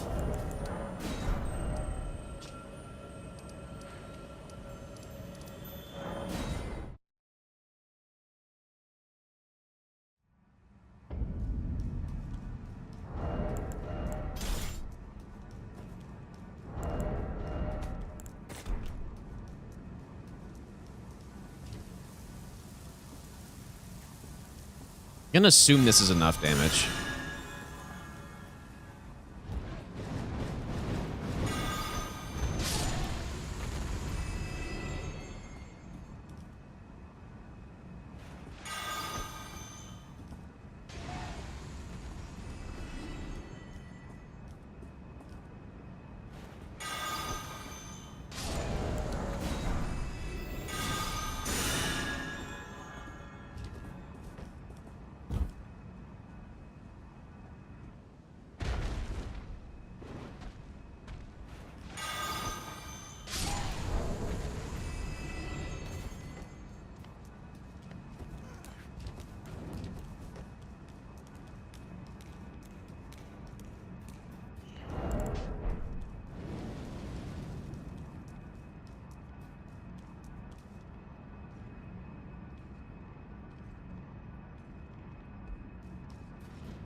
The Golem Fist. No, I've actually never used it. I think even on my first playthrough, I didn't really try it out. Or maybe I swung it around a few times, but I don't think I actually used it against anyone. So not really sure.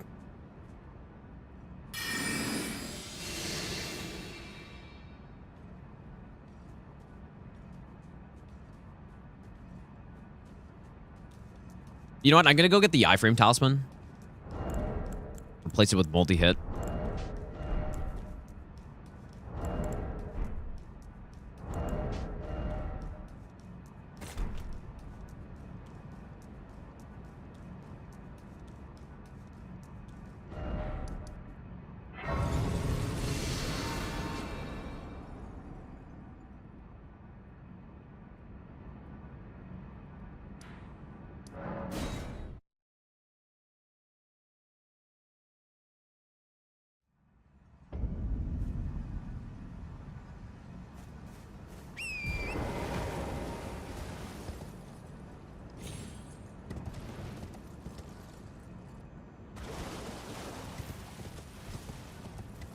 Maybe. I'll give you Steezy, thanks for the 13-month Prime sub, dude.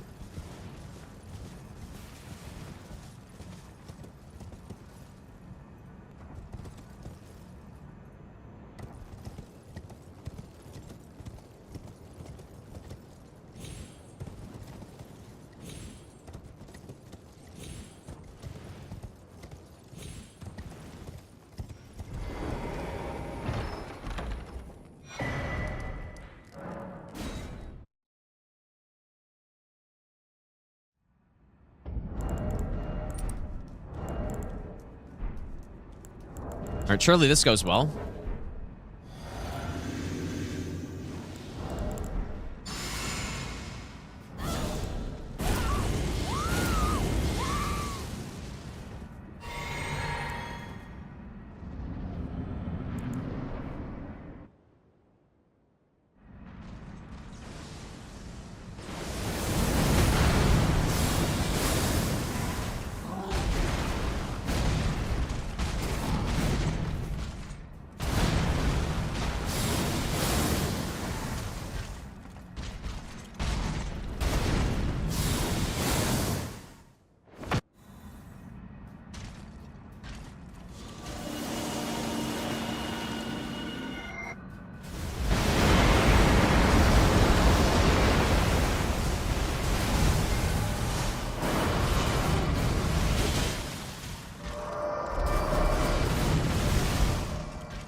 clean, dude. Beautiful. First DLC percent of the marathon. Wait, I should have had one on the Milady run, but I took the coated swords. But yeah, hour 38. So that's like a very reasonable amount of time for this, I would say. Nice, man. Get the insane cutscene. Surely better than the Elden Lord cutscene. Surely. Yeah, this like definitely. I think it was the right play to do DLC with these things instead of normal 80%, because the way Elden Beast looks when you have pure holy damage is not the best. I'm going to be a god.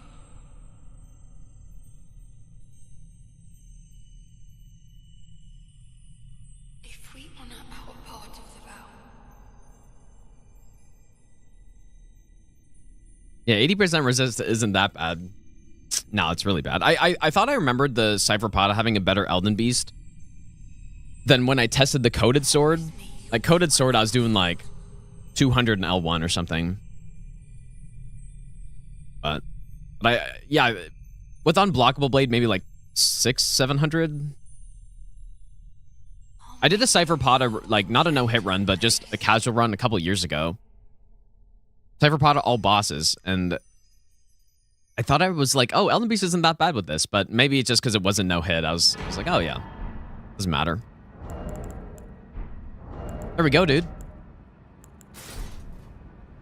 I guess we can continue. Like, we could go back to base game now and start doing all great runes. Wait, did I say 6 or 7? Wait, what? When did I say that?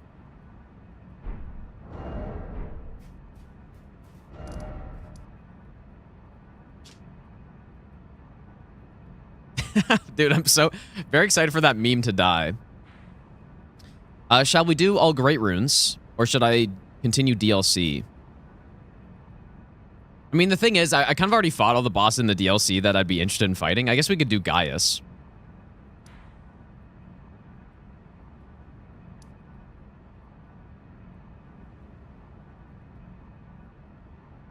Dude, how does this sword suck? What do you mean? It's so good. It hits like a cannon, dude, this thing. We could do Gaius, or I feel like we should just go base game and just start wiping out, like, see how far we can get. Like, maybe I can do a 2 gods run with this. I mean, we've already got capital access, so I may as well just go in. Or, well, I guess we have DTS. Let's see it, dude. I guess we're gonna get an extra talisman pouch, but yeah, we may be like slightly over leveled. No, this weapon is actually fantastic. Pure holy damage is very valuable. If you're doing,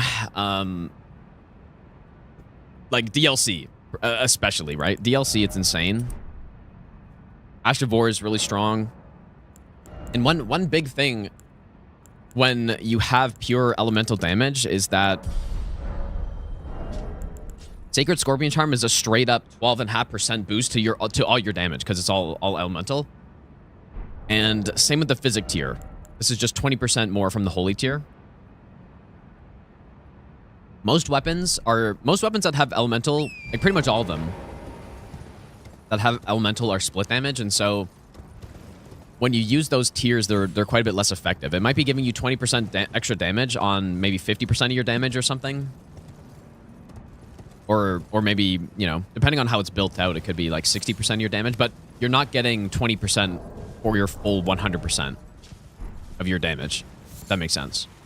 So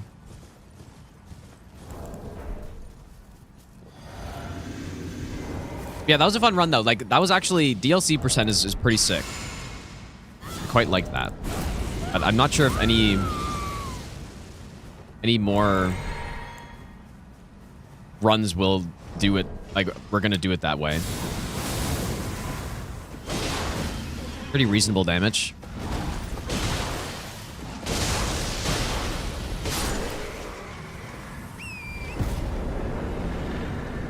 Pretty reasonable. But yeah, the only thing we did different, like, the only modification I made to the game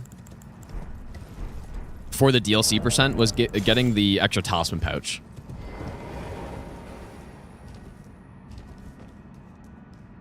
Which I wanted to do it. I didn't need it, I guess, but I wanted to do it that way so that we could actually like see how this weapon performs in the DLC properly. You wouldn't generally be going there with 3 talisman pouches. But the rest of the run was all pretty much vanilla, other than, I guess, getting 2 coated swords right away. But yeah, this was the first run that I actually used Cheat Engine to just give myself the weapon right off the bat, because in the capital is too far, I think. I kind of want to get the weapon before we go through the capital. Yeah, I'll do Gaius at some point. I kind of want to see if we can do 2 gods, though. Although the Elden Beast will be pretty bad, but we may as well just try it. Why not?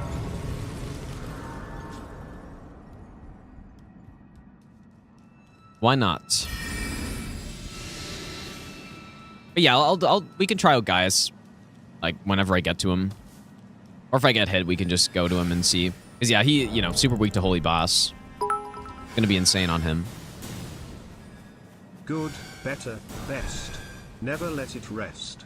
Till your good is better, and your better is best. Alphan, thanks for the 1,000 bits, dude.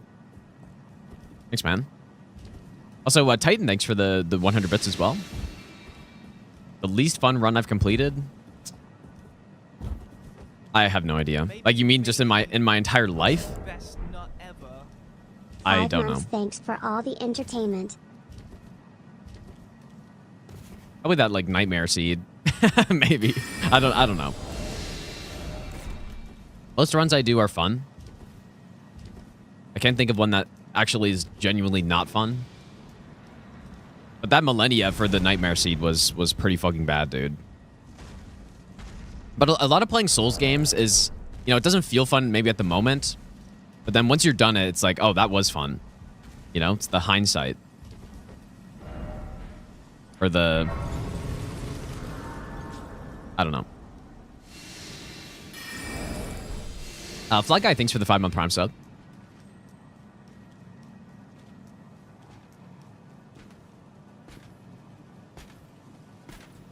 Yeah, the botched Millennia. Yeah, it was so bad, dude. It was really bad. No, it's definitely not Stockholm Syndrome. It's the way I'm going to look back on this marathon as well.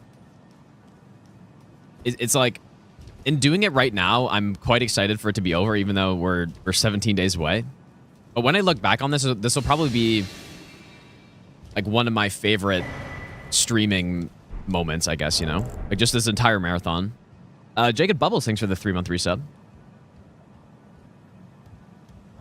It's kind of how it is. Even my first DLC playthrough, I did like 16-hour stream a day for 4 days or so to beat it. And I was super sick, and I was so tired. But looking back on it, it's like, man, that was really fun, actually. But at the time, it was miserable.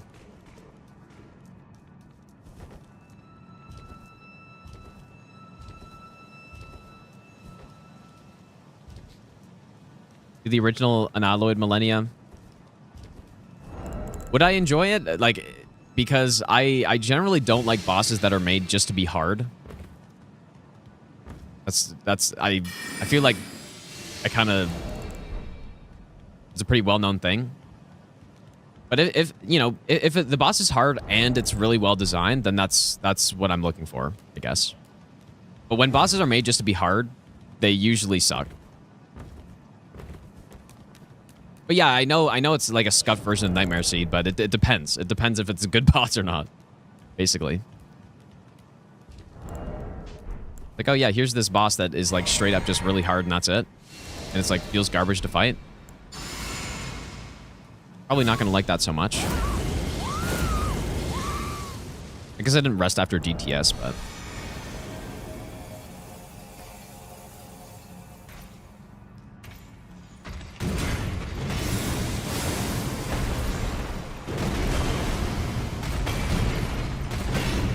Ashavor seems to be doing quite a bit less damage here compared to the L1s.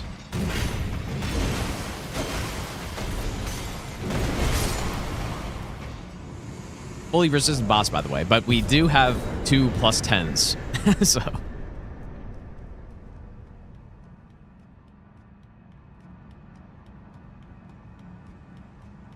Making a boss hard is super easy.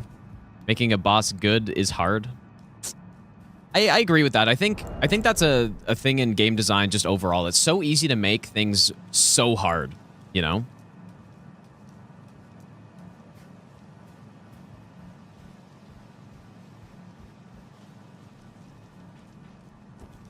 Especially when you're the developer, if you're making a boss or something, you're gonna have all the ideas already in your head of like, okay, this is an attack that I want to make it so that you have to dodge it like this way, or you have this other option or something. Like when you're testing that and you make a boss, you know the way to do it already. So yeah, it can be tough to do that. Millennia is definitely harder than Ishin. Like, there's no question, dude. Ishin, I've said it before, Ishin feels like just a chump now, I think, compared to some of the bosses in this game.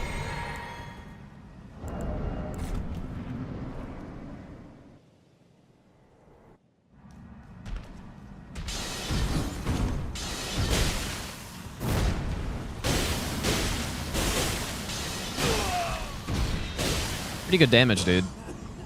This definitely does remind me of when I get +9 weapon for this boss, but in this case, it's +10, but it's also holy, so it is a bit worse.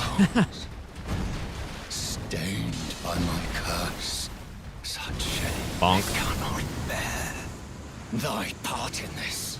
And we're also we have 94 faith, level 110, a little over leveled.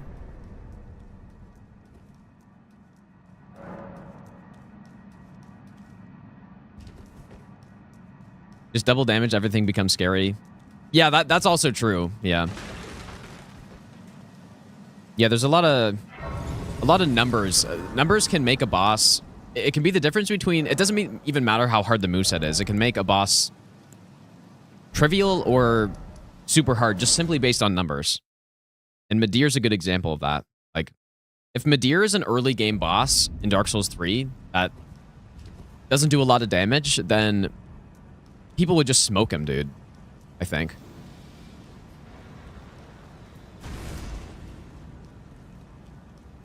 But because he hits so hard and he's usually two-shotting players, unless they have a decent build, then he feels so much harder because it takes longer to figure out how to fight him. It makes everything take longer because you have to run back more. Can't get hit as many times, so you can't learn as quickly. Which is exactly why I think no upgrade is a good first challenge run for people to do with levels instead of SL1, because it's the exact same idea. Like, things will take you longer to learn the more attempts at a boss. Well, like, the less time a boss lasts for, basically. Love. So when you do an SL1 run, you're basically artificially cranking up the boss's damage, and it has the same effect as the boss just doing a lot of damage.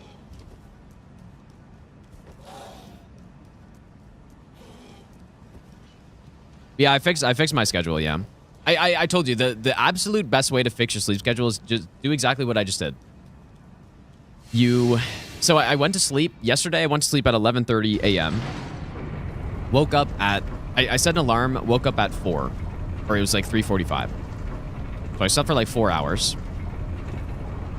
And then, basically, I was able to easily fall asleep at... I went to sleep at 12. Because I was also watching some hockey. Oh, whoops, I totally forgot about this. God damn it, dude.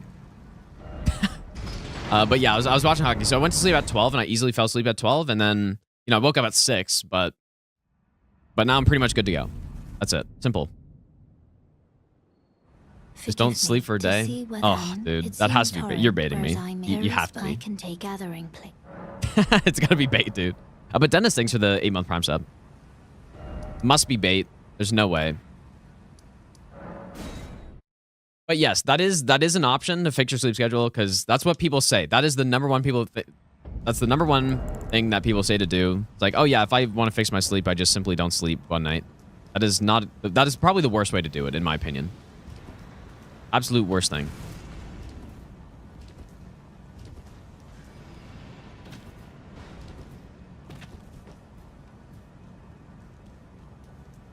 FromSoft really did the most impossible thing when they released Sekiro. They made a more overrated game than Bloodborne. That's some insane bait right there. That's pretty funny.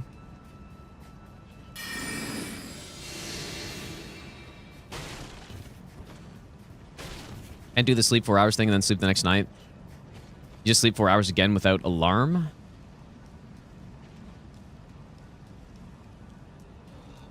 I don't know what you mean.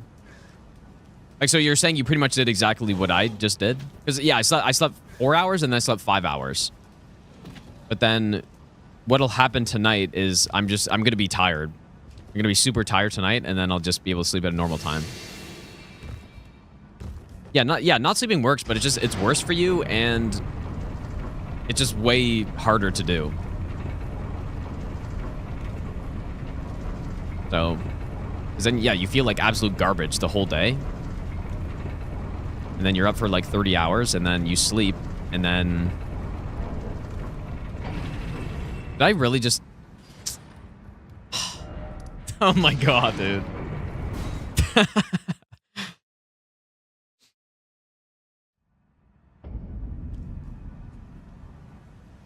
I need to, like, get the flag for this, or whatever.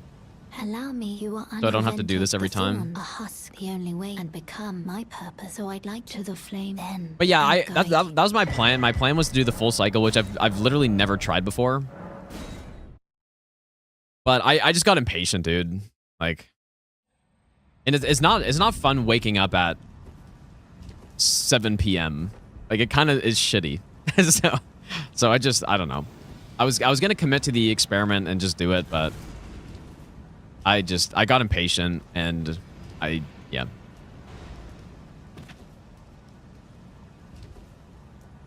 But you would think that doing the full cycle would be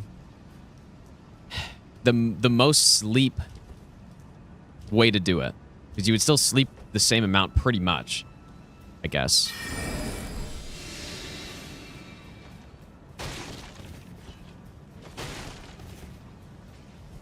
Wake up with no daylight gets so depressing. Well, welcome to being in the north, because that's what happens anyways. But yeah, when you wake up and it's dark and then it like stays dark for the next 13 hours, then yeah, that's a bit worse.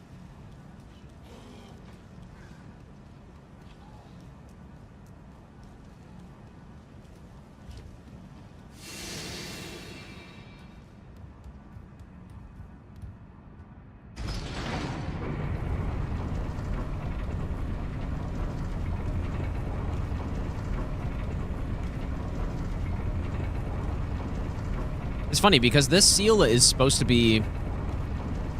The seal is supposed to be sealed by Morgott, right? But we killed Morgott and it was still sealed. But it's because you're not supposed to be able to kill Morgott and then not talk to Melina there. So Melina's the actual, like, trigger.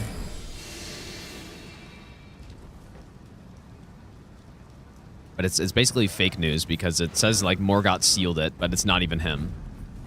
Goddamn liar. Lying game. Garbage game. This game sucks. Definitely. PS3 plus Elden Ring simultaneous hitless run. Wait, so I don't know what that means. Like, I'm literally playing both games at the same time. I've seen Josh do a pretty fun run where it's like... I've seen Chris do it as well, where you pretty much set up a randomizer in all the Souls games, and then you have them each running simultaneously on your PC, and then it just like randomly swaps between the games. Seems like it'd be pretty fun to do.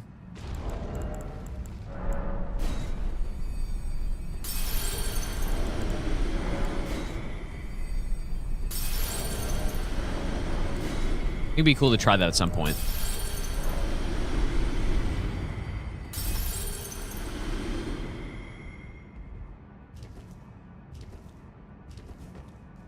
It seems fun, not for the computer. Yeah, maybe not. Let's go Nasser.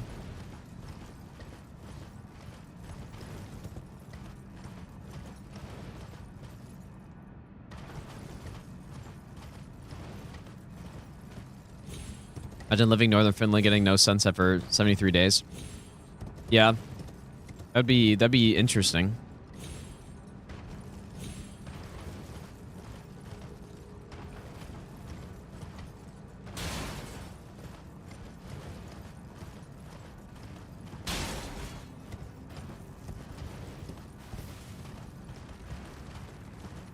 wonder if Elden Beast is going to be more manageable now because I've got a shit ton of levels. I kind of don't think so. I mean, it should be a little bit higher, though, if I'm maxed out.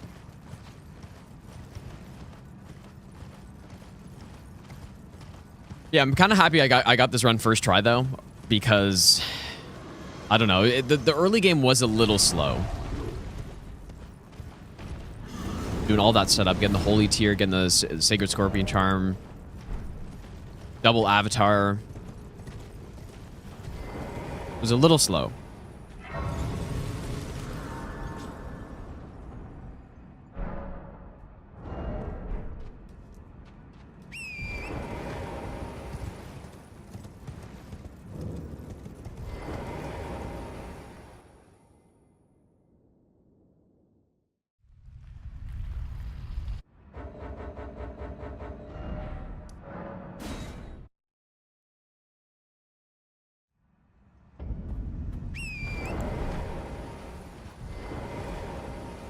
In Finland, starts getting dark at like 4 p.m. Yeah, it's the same where I'm at, basically.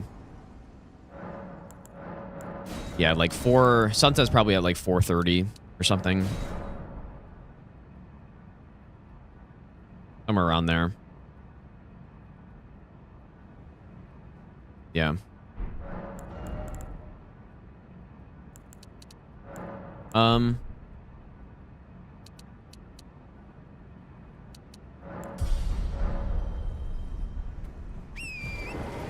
Yeah, thanks to daylight savings, dude. Excellent.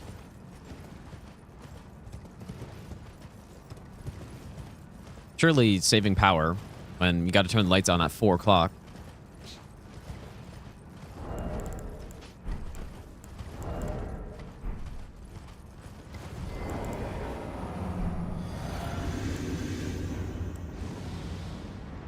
Yeah, I'm just gonna try the 2 gods, I guess, because why not?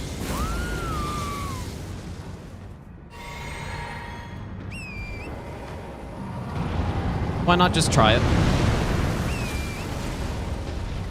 Even though this Elden Beast is gonna be crossbow, literal worse than crossbow tier.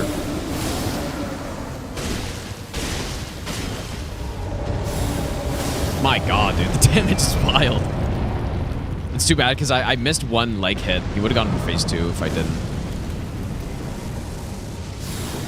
But the range on this Ash of War is so good, dude. Should stun. I feel like you should stun here. Yeah, can I hit the eye? Of course not. I don't. Those were not eye hits. I'm pretty sure, but maybe they were. I don't think so though.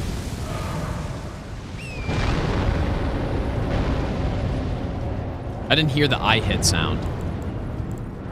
But those were just like normal shots, I think. Normal body shots.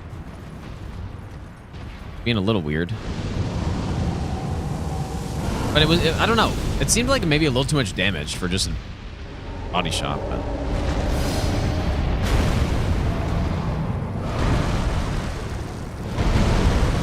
maybe because I'm at 99 faith pretty much.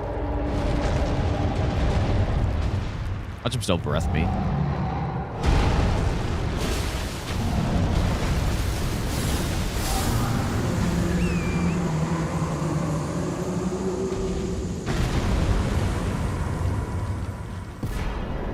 This is the run, dude. This is the run that turns into all bosses, surely. This is it. Probably wouldn't be a terrible all bosses weapon, actually, because it hits pretty hard. Obviously, you'd rather a smithing stone weapon, but as far as sombers go, you can just get through the any percent and the holy resistant bosses, then should be fine on everything else. Good in the DLC, put Sacred Order on to just one-shot all the death birds.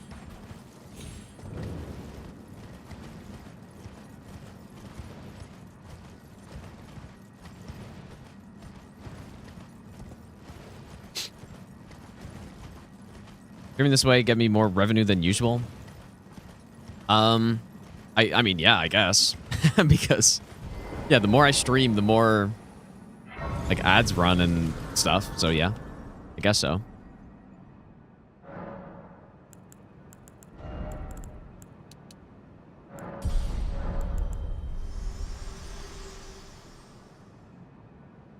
I have long observed the lands between this world and death. Are you to commit? Very let my hand. I might have some issues hitting Godskin, like only Godskin Noble with this Ash of War. I'm trying to get a stun. It's such a wide swing that I think it might hit Apostle as well or something, but it could be a funny strat. If I just blast both of them at the same time.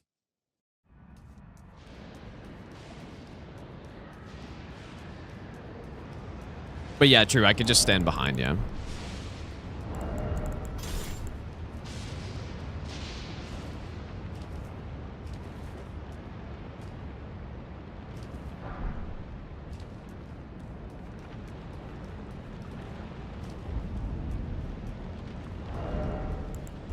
Actually, you know what? This route is going to be pretty similar to what we do with the Moog Spear.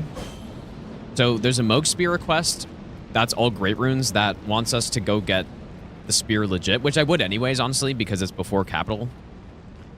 But it's going to be pretty much the same type of thing. Right, like kill Godric, I guess.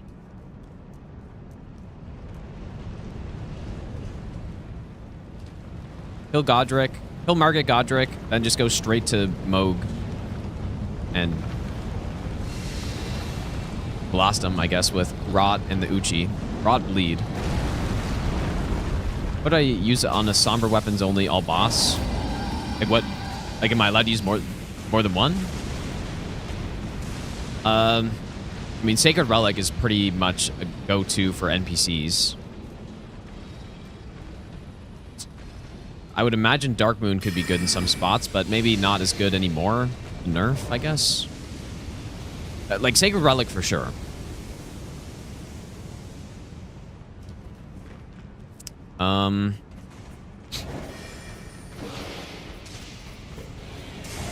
You have a lot of options, I guess. Like you could go Wing of Estelle.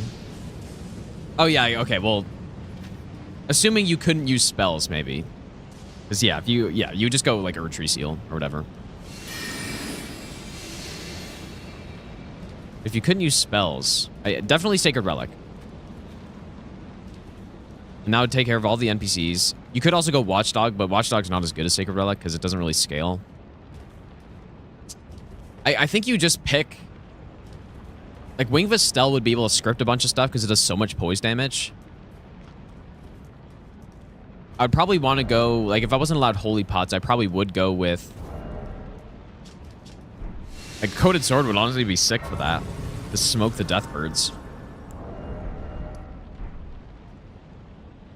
No, I'm gonna upgrade probably to plus 12 for Moog or something like that. But we'll see. We need Sleep Pots now. What else would be good? Oh yeah, Bolt of Grand Sax for sure would be included. Yeah, that'd be a no-brainer. I mean, when I did the region locked all bosses no hit, I didn't really use spells on that. So I went... I used Siluria's Tree for some things as well, but I went... Aside from the Zweihander, I went... Oh, are you here as a... Yeah, Siluria's Tree. Pretty much just for Romana, though. So maybe not that important. But then Bolt of Grand Sax I use a lot. Sacred Relic I used a lot for all the NPCs with the splits. Well, this run we did DLC %, and now we finished it. So I guess I could remove the splits, though, but... I don't know what the main weapon would be. Like, what would you just kill stuff with if you weren't going to one-shot with range? With, like, Bolt or whatever. Because you wouldn't be able to script as many fights on that. For example, Consort, you wouldn't be able to script unless you had Knight's Resolve, which you don't have. And same with Mesmer. So you'd want a weapon that can do that. All of those bosses, like Elden Beast.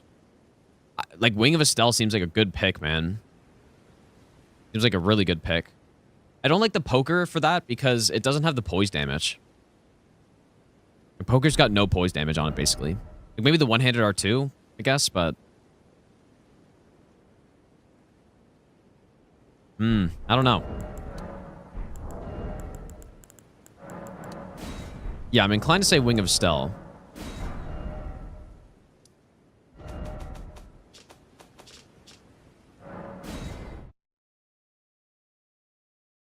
Or Dark Moon Greatsword too. Like, I would go to one of those, but maybe I'm not thinking of some other one.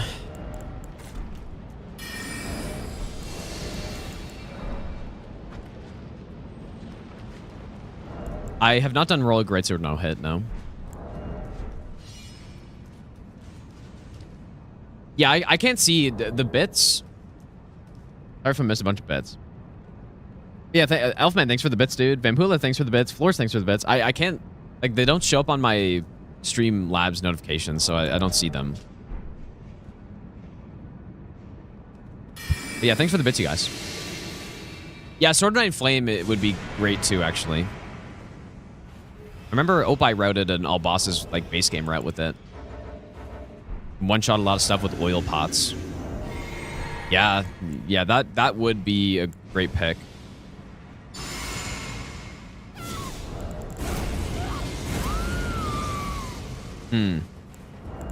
Like, I wonder what the hardest hitting somber weapon is.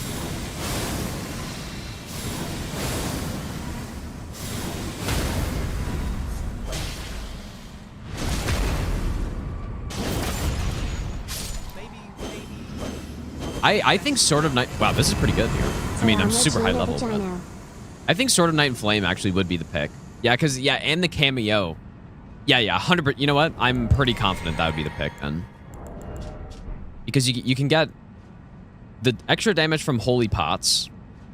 Even you could go Holy Tier. I don't know if they stack, though. Never tried that.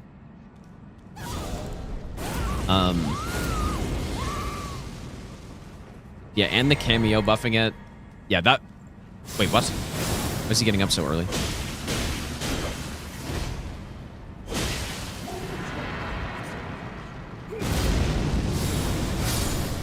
Did I really take that long?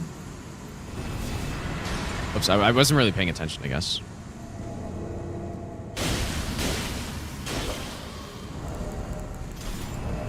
Yeah, that would be it. Sword of Night and Flame would genuinely be the pick, I think. So yeah, Sacred Relic Sword, Sword of Night and Flame, and Bolt of Grand Stacks probably. But what's I guess nice. Whoops. What? Flip the goddamn torch, dude. What's nice about Sword of Night and Flame plus Sacred Relic is they both scale with Faith, right? And I would mainly be using the fire part of Sword of Night and Flame because that's like the one-shot setup, pretty much. Oil Pot, Rolana Cameo, Sword of Night and Flame, Weapon Art R2. And you would actually be able to script so many bosses like that. It would... You know what? Actually, it would be so much fun to try it. That'd be a sick setup to try to run with. Yeah, that's 100% the pick. I think the wing could be good for some things as well. Maybe, like, the wing would maybe be more for main boss fights. Where...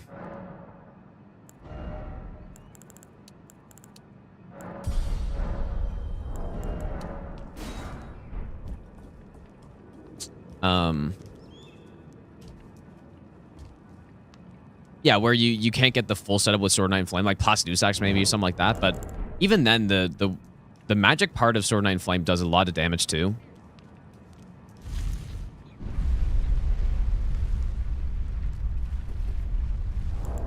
So yeah, that 100% would be the pick.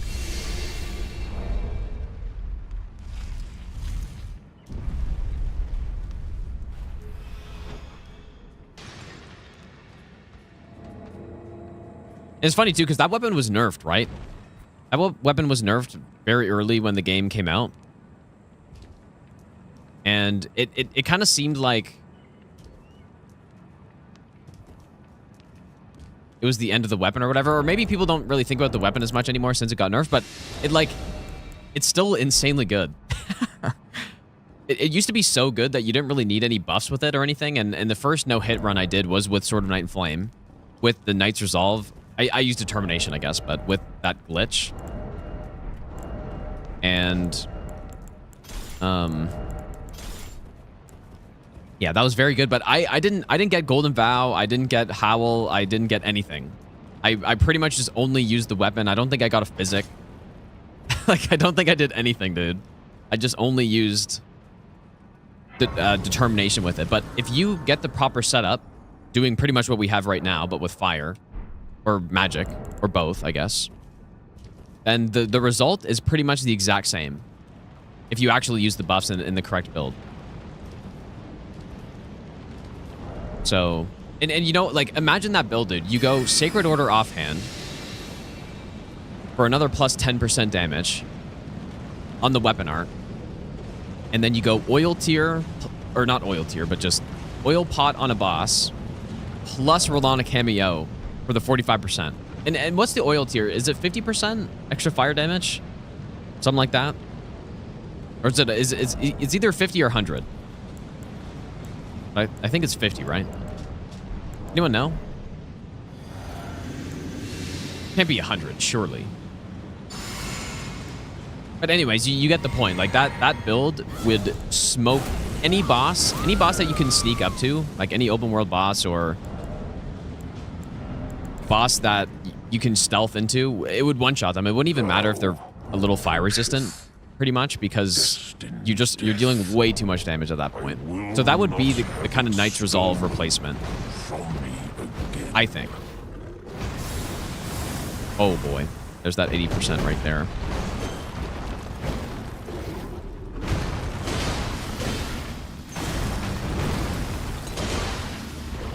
Here it is. We've reached it.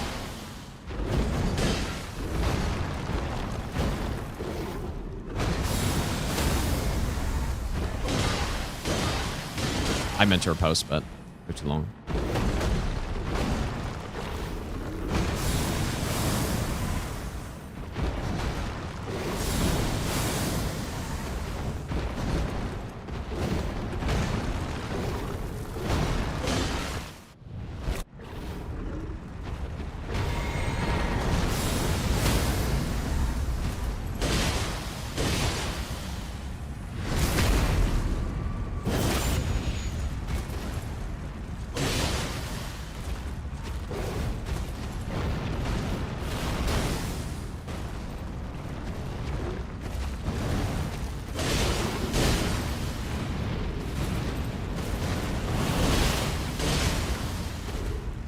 I was tempted. An Ash of War probably would have worked there, but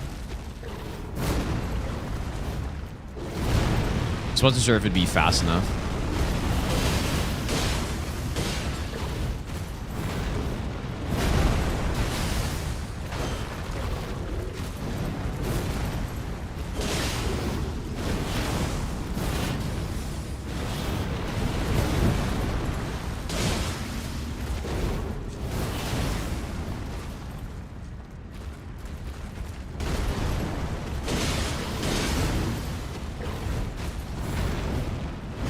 Was definitely the worst Malekith out of any of the requests so far.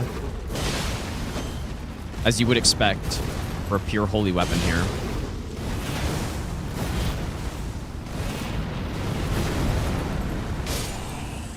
Witness tarnished. Why cover destined death? To kill what?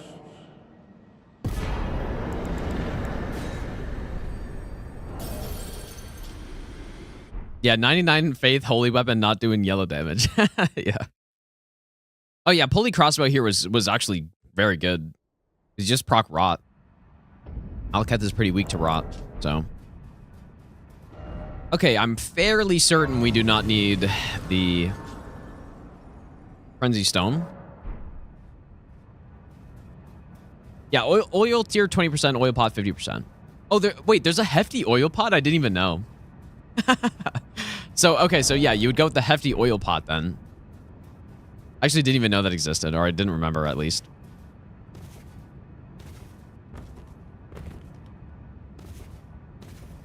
Bam, dude. This one, Sword of Night and Flame, was OP. Well, I'm describing to you right now how it still is. It actually is still insanely strong.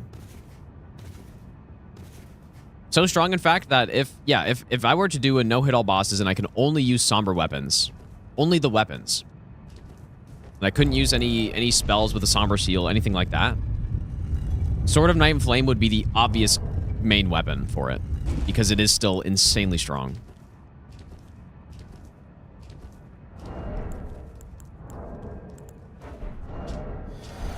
Actually, I kind of forgot I've got the Circlet of Light on, so I didn't need as much faith as I got.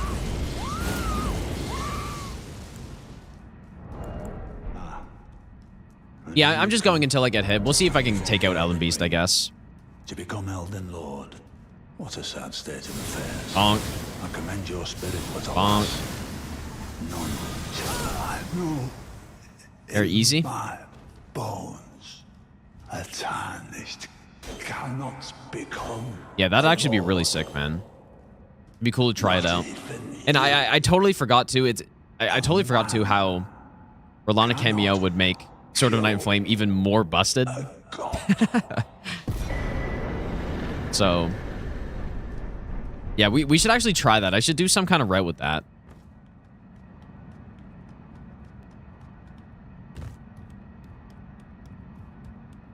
'Cause I would love to see what that looks like on bosses, that you can just sneak behind them, like hefty holy pot for 65%, or sorry, hefty oil pot.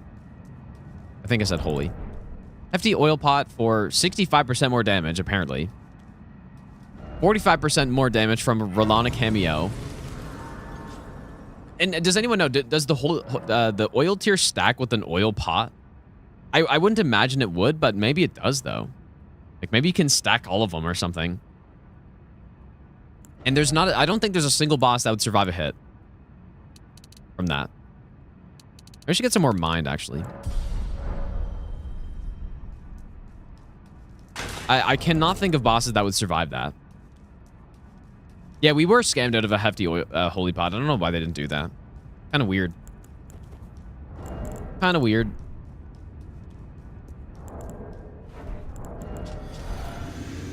Yeah, okay, the magma worm would, yes, sure. You're right. And then you just go R2, and then I'm sure you could blast them with that as well.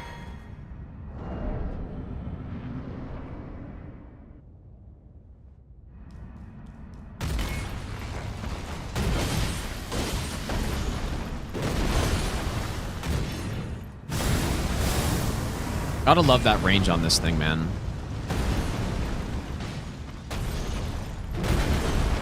Ah, really?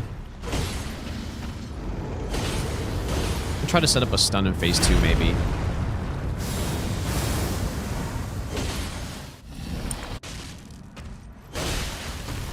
I'm too scared to use it, but okay, there it is.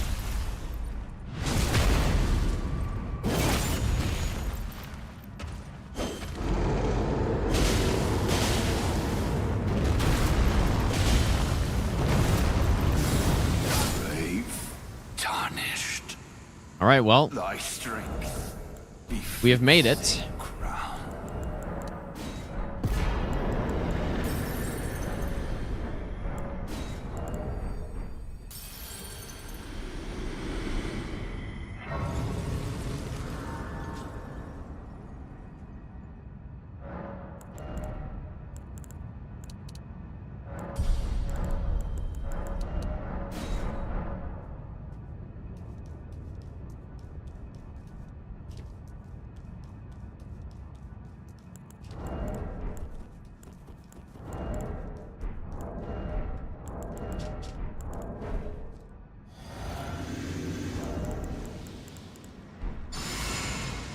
I'm wondering if I should go iframe talisman for any of this. I mean, we certainly don't need it, but I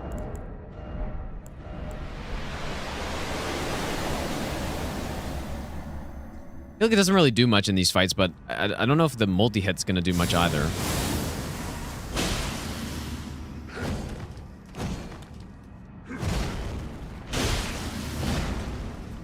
Maybe it will.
right, part 1 done.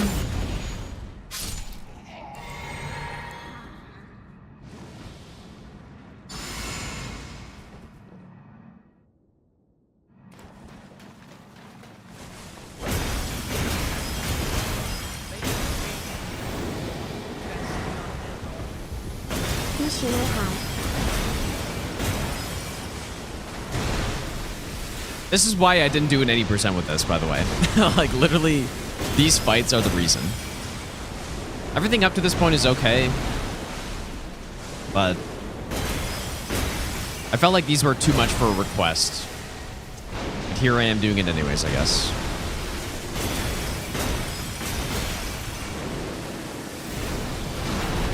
Yeah, Thorny would be excellent with this weapon. Or with this setup, at least, for sure.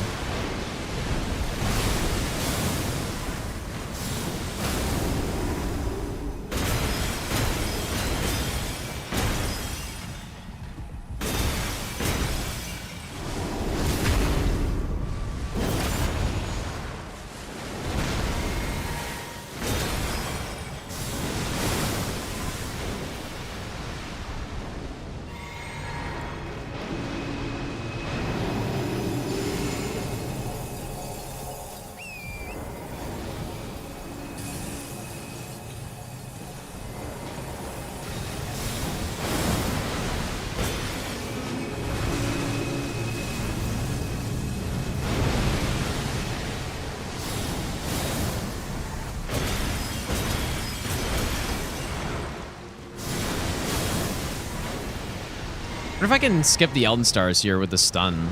Like, I don't know how much. I suppose it's resetting, I guess, now. Unfortunately.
I just find this weapon, like, it's so satisfying to use, man. And that Ash of War is so nice.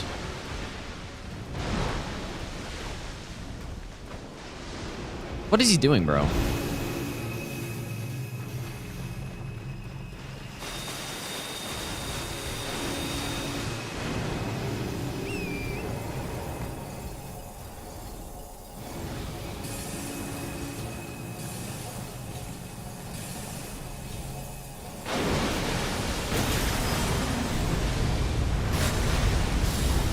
Also, it doesn't take much stamina.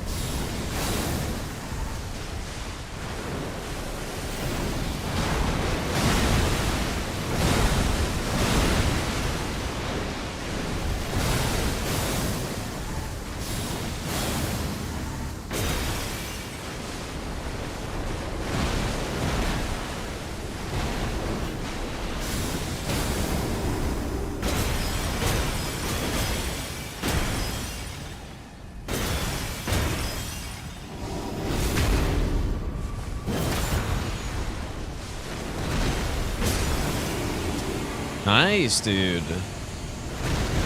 Beautiful. Well, the first two gods run is with coated swords, apparently. We're going all bosses. Surely, dude.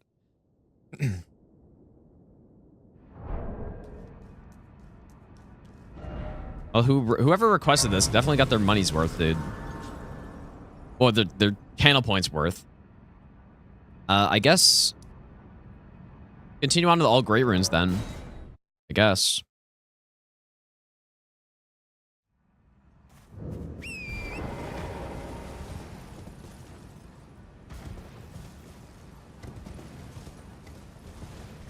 Blur, thanks for the 18-month Prime sub. What do you don't want any? All done?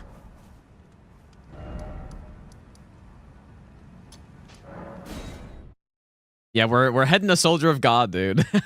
Yeah. Yep. No, we still, like... I honestly don't know where I'd stop, but... I was thinking kind of all remembrances with the DLC would be as far as I would possibly go. Nah, Godric is still alive.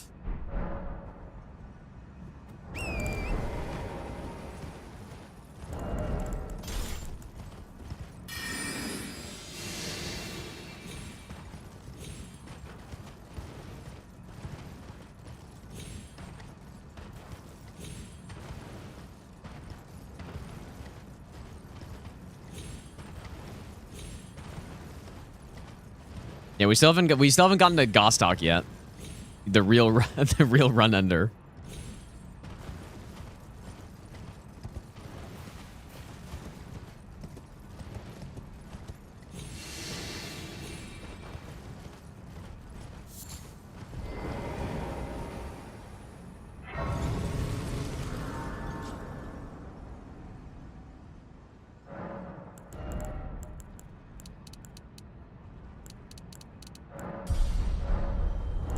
The run killer.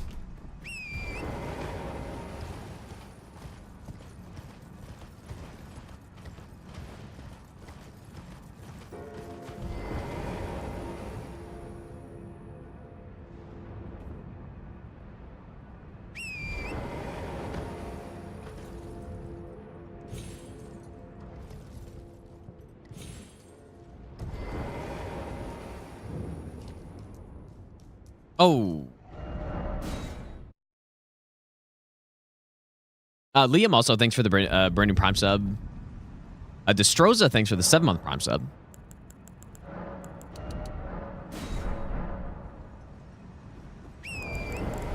You know what, though? Like, that wasn't a great Elden Beast, but here I go again. It wasn't that bad, though, right? Like, at least we stunned him. If you're using a weapon and you only get 1 Elden Stars, then... it certainly could be worse than that. Only got 1 Elden Stars. I think if you have an upgraded weapon and you get more than 1 Elden Stars, then you're in trouble. But I don't even know if there's any weapon in the game that's like that.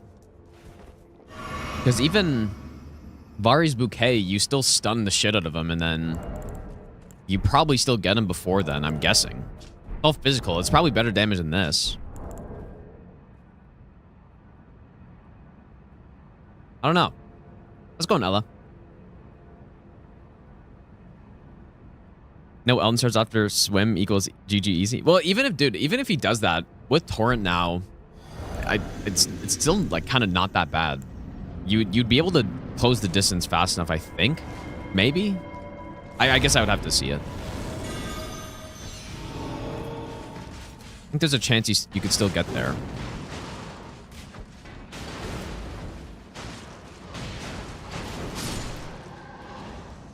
Yeah, it's funny. I've barely done Torrent as well in Elden Beast. But for these run requests, I have finally started using it. It's actually so nice. I really like it for dodging Elden Stars in the first place. You just have to be ready to react if he does the discs or something, but...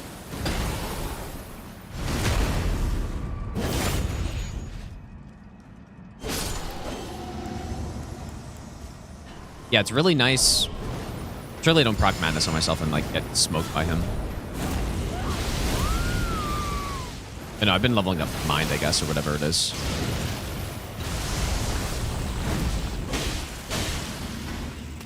Damage looks incredibly good here. As it should be.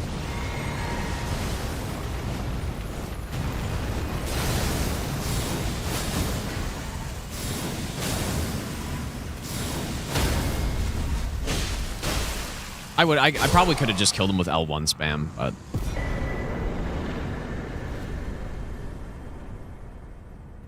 But yeah, basically Torrent does make Elden Beast much better for... I think any fight. Like, on a first playthrough, people like using Torrent there, which makes sense because you can use it to close the gaps, even if it's not safe all the time. Doesn't really matter. I thought for dodging Elden Stars it was bad, but I was wrong. It's actually good.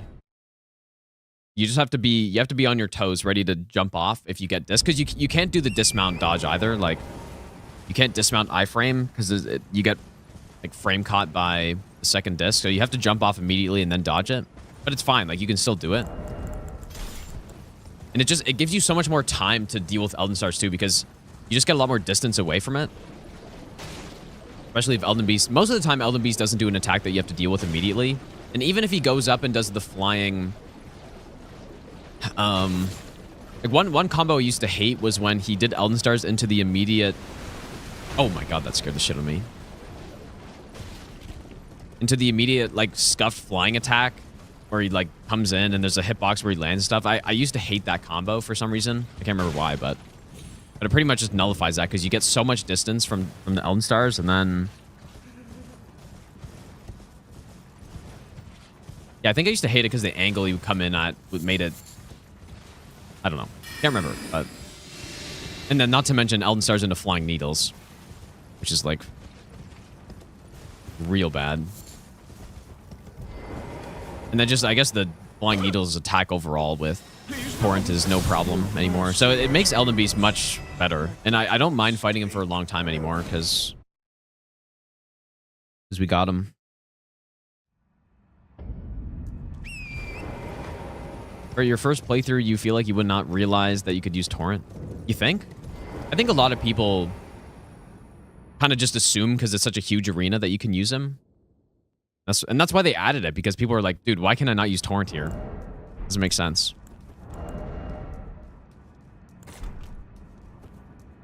No, Flying Needle with Torrent is really nice, yeah. There's no problem. You just simply sprint away.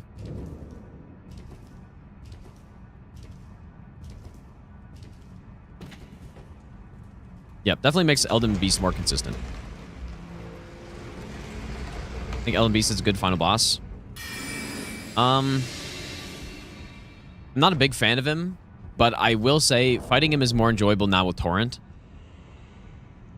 But I would bump him up to a C tier, maybe. I would have had him in a D tier before. Like a D plus. Maybe he's like a C minus now.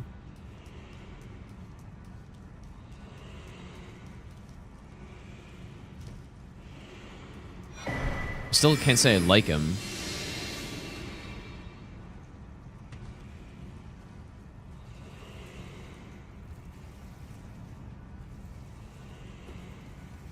Yeah, but yeah, I'm not including Radagon. Like, I definitely put Radagon in an A tier, and so to average them both out, it's like I'd probably be more inclined to put it in a B plus now or something, with both of them included, somewhere around there. Like maybe A plus Radagon and like C for Elden Beast or something. So whatever that averages out to, I feel like B plus is about right. But yeah, somebody made a good point, and it's that Elden Beast should have been the moon presence of this game, where only like you could only get it if you get a certain ending.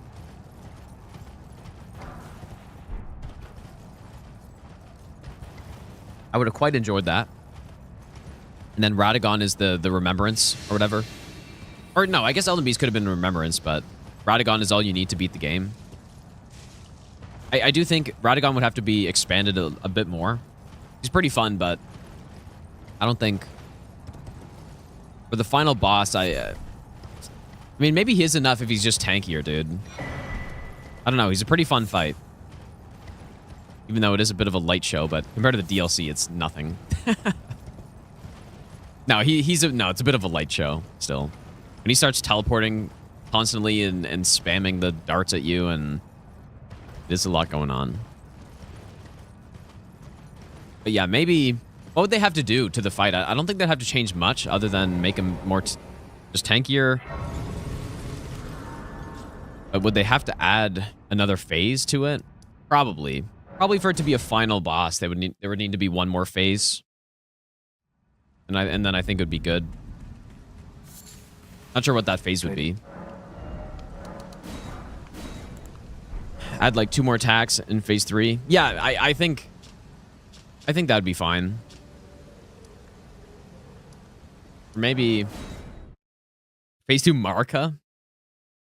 Yeah, that'd be kind of cool actually. Yeah, make him switch his damage type. Yeah, that'd be cool. I don't know what would make sense lore-wise.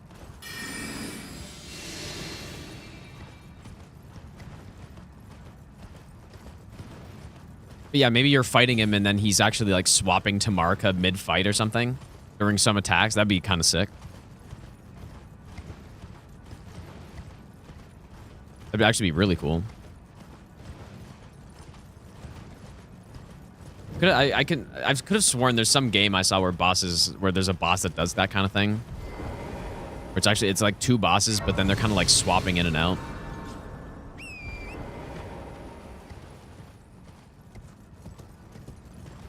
A 5-hour sex scene with Elden Beast.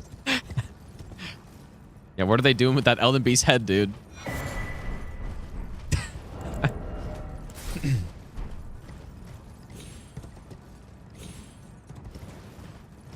What are they doing with them?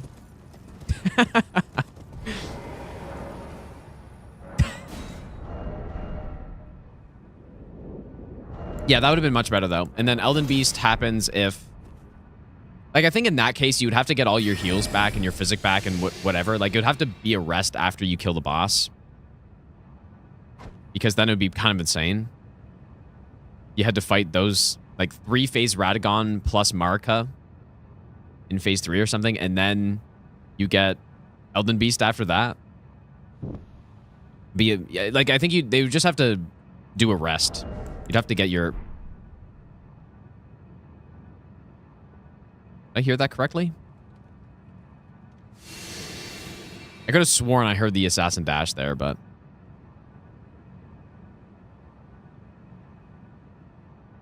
Yeah, dude, that'd be so sick, actually. Damn. Why did we not get that?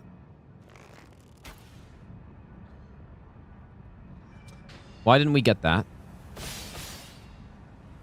Kind of like Elden Beast because bigger weapons are super viable against them.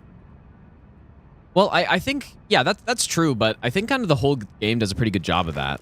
I think big weapons are viable everywhere in this game because poise breaks are so strong. In Dark Souls 3, it was not the case. Like, Dark Souls 3, big weapons are, at least for bosses, are kind of worse a lot of the time. Just because they're so quick, and the staggers... You do have to play around staggers for big weapons to be viable in DS3, but most of the time, they're just outclassed by the faster weapons. Just based on how the bosses work, but yeah, in this game... Wow, that's a big backstab right there. In this game, big weapons are viable because you just poise break constantly. Which I quite like.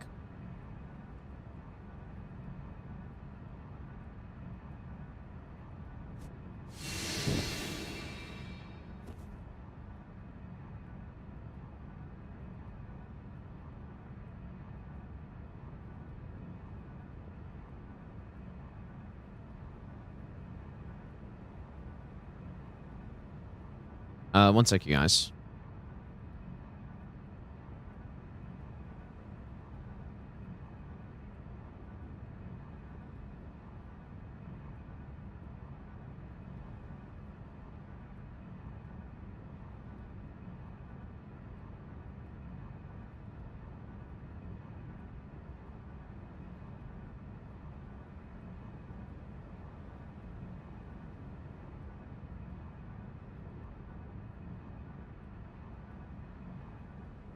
How to rate Consort? I don't like him. Well, that being said, I think he's probably a B tier boss. But yeah, I'm not... You don't want your final boss of your DLC of a game like this to be a B tier, in my opinion. Like, that's underwhelming, for sure. But that's... I don't think he's more than that.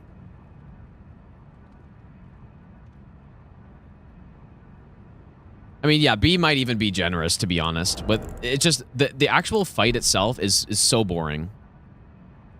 It's very repetitive. And when you compare that to some of the best fights in the game, like... the best actual fights in the game, like Millennia, it's night and day difference. Or Malekith. And I think the best bosses in this game should encourage you to take advantage of all of the ways you have of, like, evading, right? At least there should be a lot of jumps, I think. Maybe not a lot of jumps, but jumping should be an option for more things for him, and it's kind of just not. And, you know, when it comes to strafing stuff, there's not many good strafes or anything that do anything, and it's just dodging around to the side. I really don't like how tall he is, and I don't like how you're kind of forced to fight him from super close, and you're just, like, looking at the sky the entire time. The arena's really bad. The good parts are the OST is maybe the best they've made, or maybe my favorite in any Souls game, so that's cool, but I don't really care about that too much. And, I think some of his attacks look cool. You know, the after image attacks, although quite annoying to deal with for no hit, are super cool. But yeah. So maybe B is generous, I don't know. Could be generous.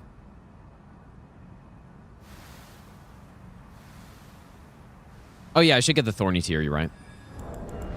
Good point. Yeah, that's funny too. We've been doing this build the entire time and we haven't had Thorny tier, which would just be like insane on this thing.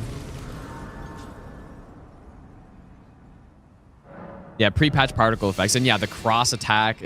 Like, he was. I put him in like a D+ or something. Before he got patched, and the patch made him significantly better. But it's a very one-dimensional fight, I think.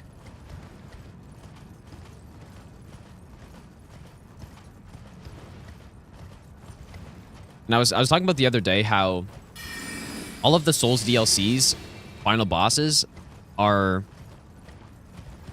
minimum A tier bosses, I would say. Although, like, Sin is arguable. I would still put Sin in A tier, but, like, you have Manus, who is S tier for me. Sin I'd put A tier. Fume I'd put A+. Ivory King's S. Frida's S. Gale's S. Orphan's S tier. Like, all of them are very solid, and I think live up to the hype of, like, a final DLC boss or whatever. But then there's Consort. And then there's Consort. Yeah, Sir alone is S tier, but, like, I guess it just depends which one you pick, as... Like, Fume is the one who's blocking the actual DLC treasure or whatever, so... Probably go for a stun here.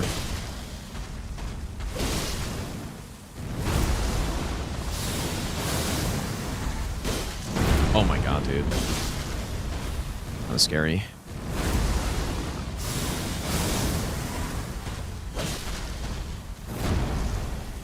It would really suck to lose this run to the Avatar getting the Thorny tier.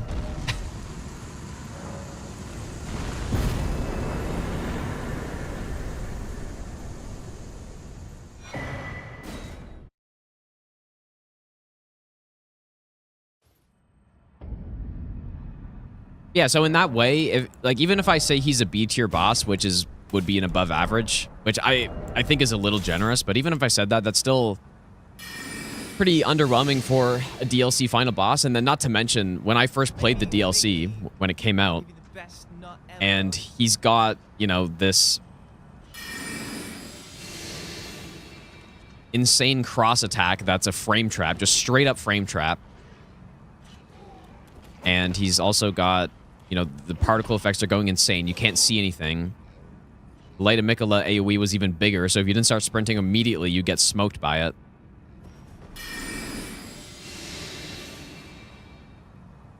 You know, this meteor attack that, you know, seemingly you got to run to the other side of the arena to dodge it. I mean, you could go back and watch my first playthrough of the DLC, but I remember very clearly, I was like, man, this fight sucks. And it kind of ruined the DLC. I mean, it doesn't ruin the DLC, but you just don't want to end off on that. Yeah, and the arenas, yeah. I mean, so yeah, that's what I think of him, pretty much. So I underwhelming boss that I think is okay. Okay boss, but just in the bad spot for an okay boss, if you know what I mean. Or the arena, because the arena is not flat. Generally, for bosses in Souls games, a non-flat arena is a bad thing. But it does depend. And with him, it is very bad for it to not be a flat arena. And I'm pretty much convinced that when they play tested a bunch of bosses, including Consort, most likely, they tested it in some flat environment. Like, there's no way they tested him on that arena like that, at least extensively, because it just messes up so many of the dodges and the lock-on so bad, and yeah. And a lot of the attacks make more sense if he's in a flat arena, I think.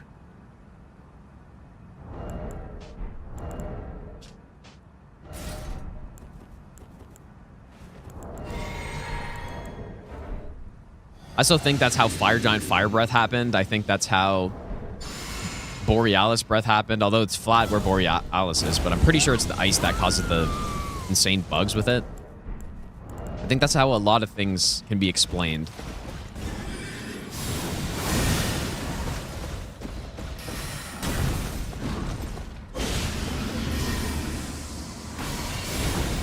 I just love the range on this, man.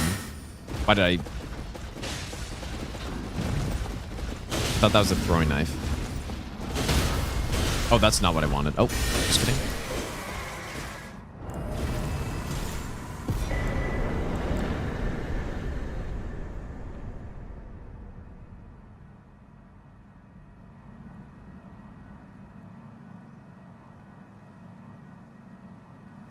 What final boss would I be satisfied with for DLC? You mean if I, like, swap someone out? I don't know.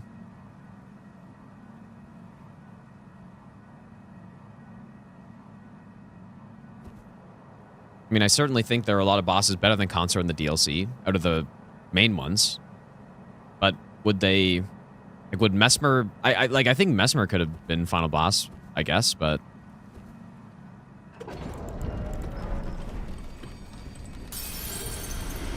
Or I don't know exactly what you're asking.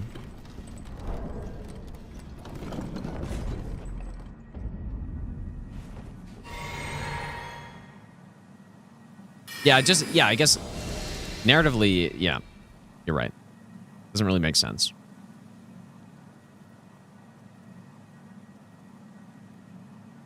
Simply put Midra final boss and then just make him a monster.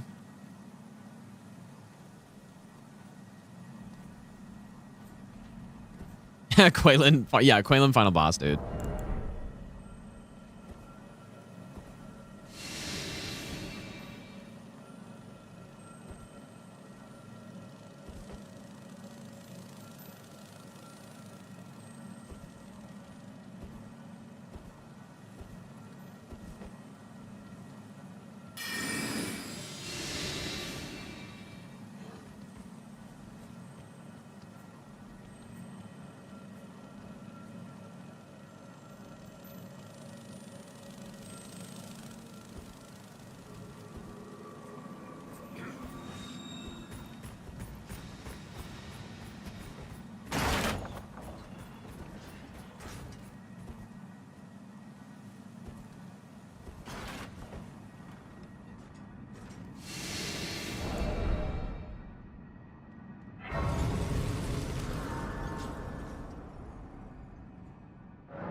Millennia Third Bloom Concert of Mikola.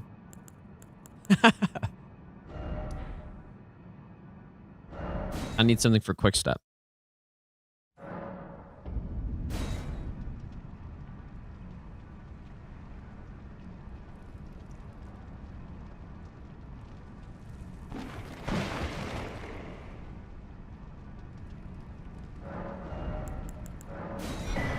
I don't like when they don't tie in DLC with base game.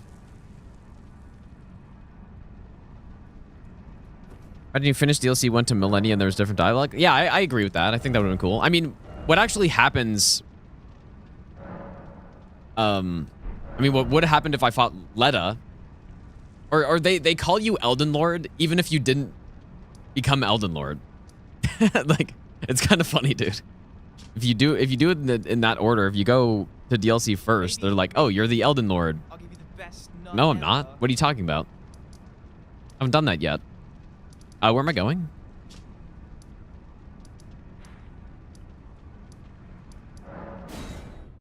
I forget who calls you that. I guess I think Leda does, but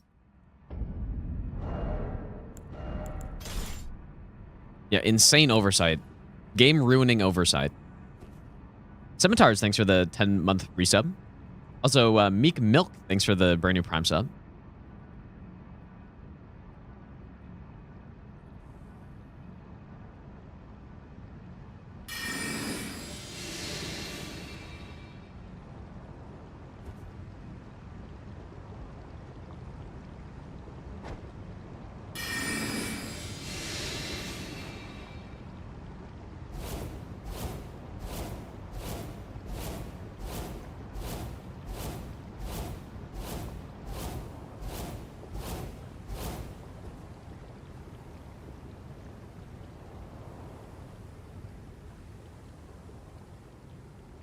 This run's gone on for a long time, man.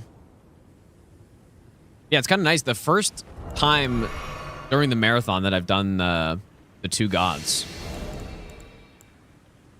Pretty good. Especially with a weapon that is... I mean, this weapon is insane, the DLC, but for that Elden Beast, pretty fucking bad. Let's end this already. I guess I can go more faith now that I've got the faith tier gone. A lot of endurance already.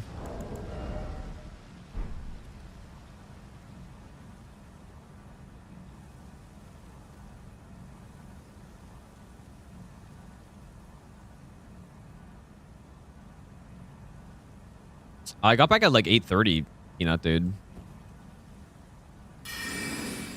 And I woke up at 6 this morning.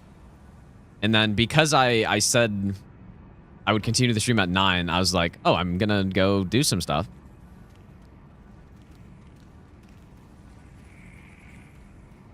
Which I did.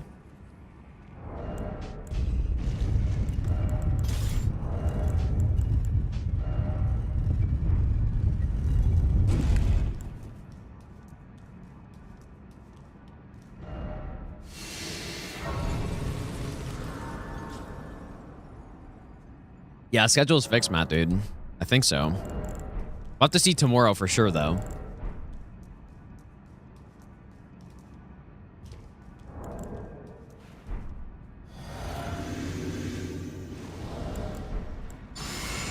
Paired straight swords here are pretty good, I think, but I haven't fought her a lot with them.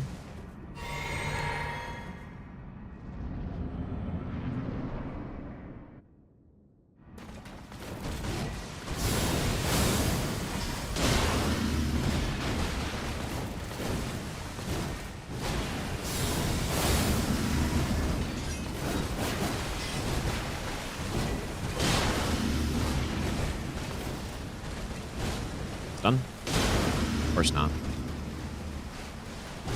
Why would you stun?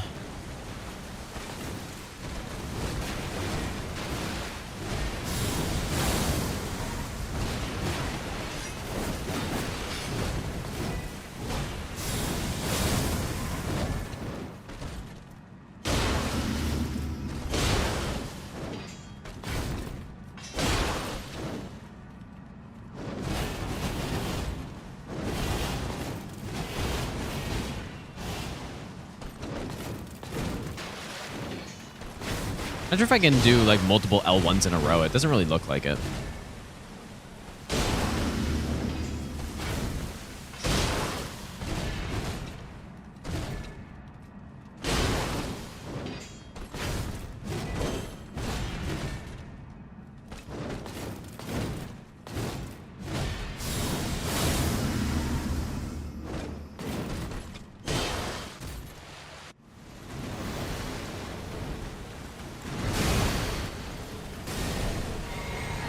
Really fast enough.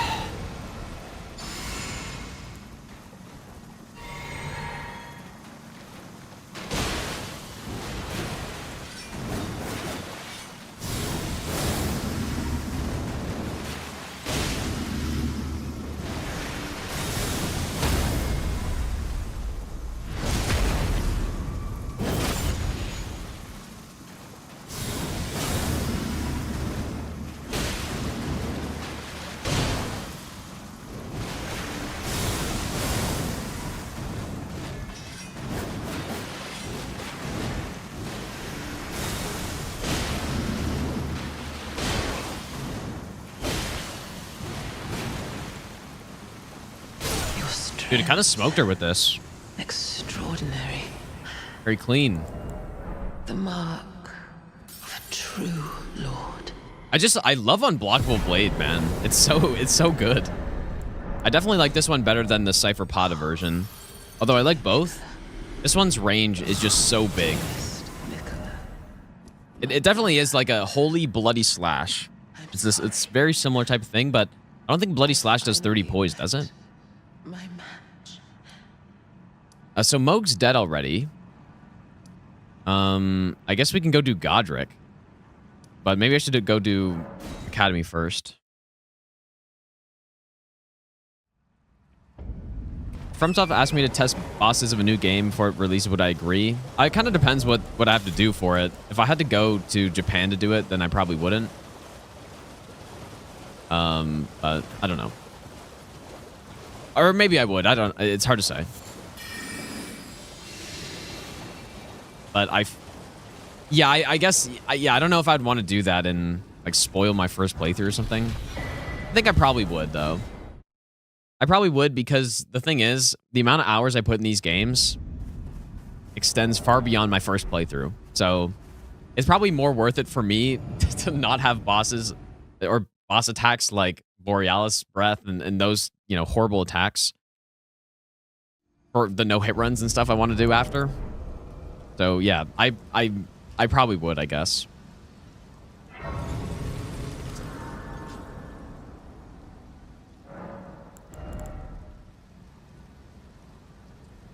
Yeah, but could you imagine, dude? Yeah, every single meme hit someone takes is my fault now. Every single one.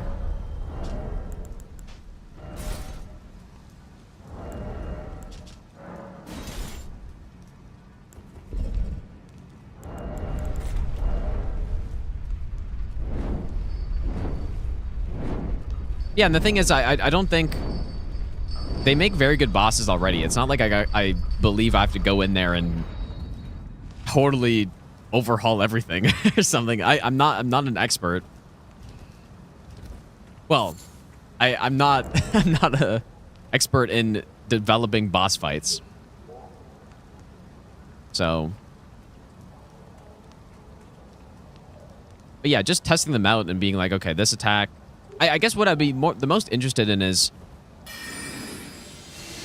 what, you know, figuring out what is the intended method for this, right? So you have an attack like Waterfowl. I would basically wonder what is the intended way to deal with this and go from there, I guess. And if their answer was like, oh yeah, you're just supposed to like block it or something, I'd be like, that's no good. Or you're supposed to mimic tier, surely. Or you're supposed to run away. It's like, okay, well, if you run away, then how does this affect someone using paired colossals? Like, is that going to work out or is it not? Is it going to totally ruin the fight or is it not? And for a lot of people, when they did their first playthrough, if they're using big weapons, it totally smoked them because they just couldn't get away from it in time. So that's the type of thing that I'd be interested in.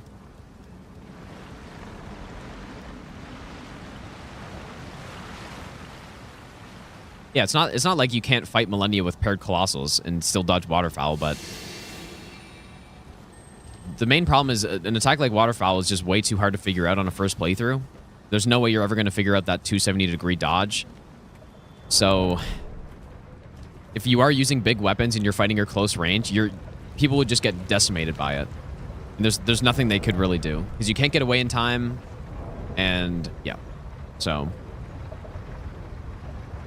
like in my mind, that's a bad design, pretty much.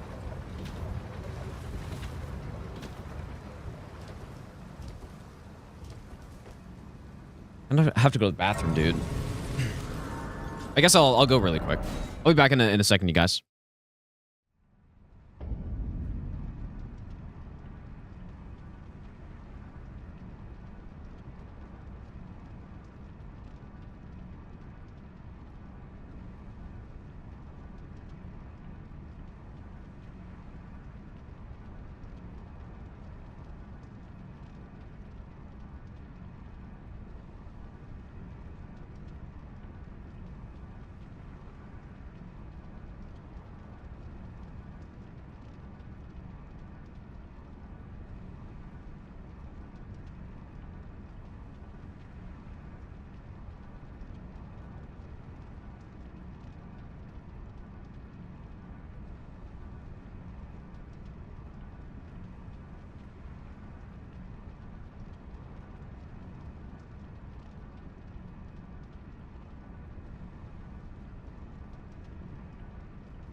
Okay. Did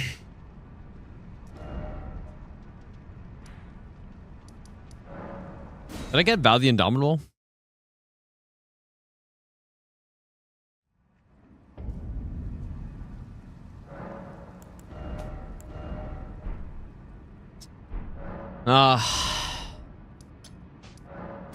Guess I went the other way.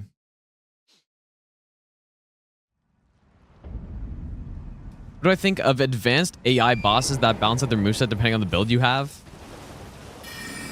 I don't know, dude. I don't know how that would work.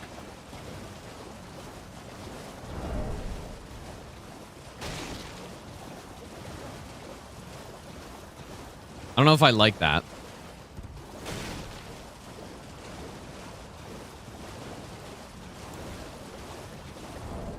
Yeah, more input reading. No, I don't think I like that very much.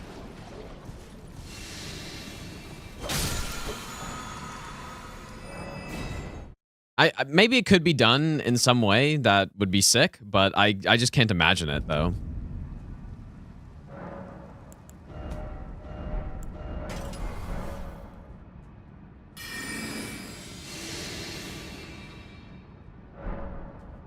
What day am I on out of 30? Well, there's the timer there, so we're on day 12, I guess.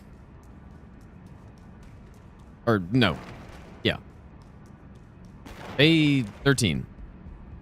12 days down is what we are at.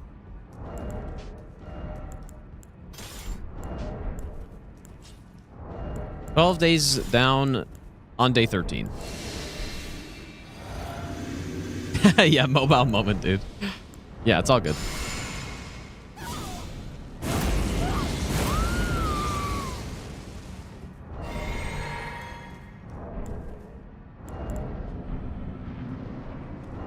You would think this would one-shot him, but depends.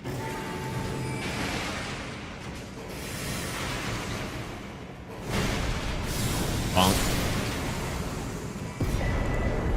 Nice one.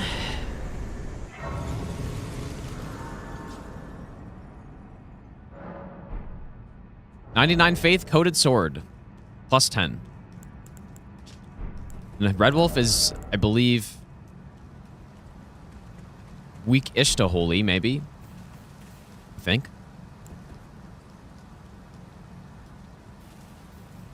Yeah, the reason I get Val the Indomitable for that fight is the triple Golem Blade into dash combo. That can be a frame trap, depending on the timing and the distance. So every time he does triple Golem Blade, it's scary, but as long as he doesn't do the dash, then it's fine.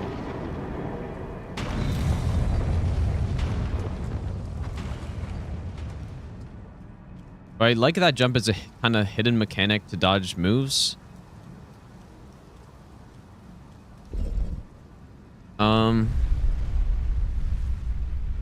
Never really thought about that, I guess.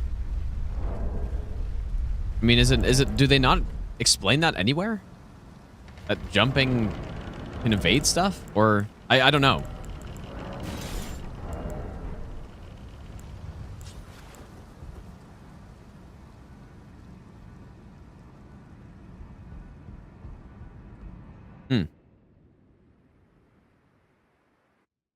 Yeah, they definitely don't explain lower iframes, but I'm trying to think if I ever jumped on my first playthrough. I don't remember. I don't know if I did. There's nowhere where I can think of where I would have jumped, but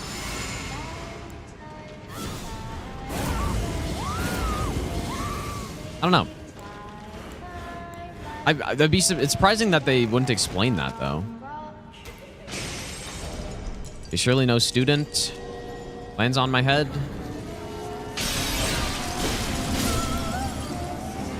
Pretty good damage.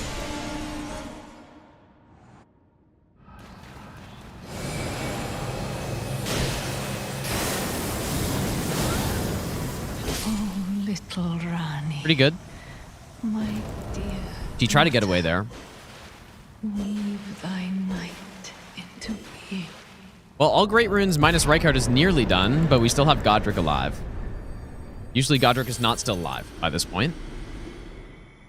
But because we did Redan and Moog, he's not dead. Where did he flee, my sweetings? Yeah, I guess, I don't know. They should have explained that in the tutorial or something. Like, that's weird that they didn't, though. They should have explained, like, oh, jumping can evade certain attacks. That would have been a very simple message to write on the ground.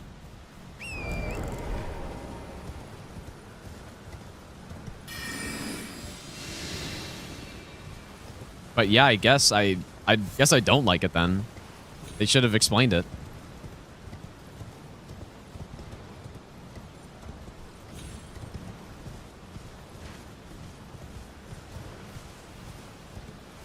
Yeah, I think because I played Sekiro, I think I realized I could jump stuff though. But I don't remember, man.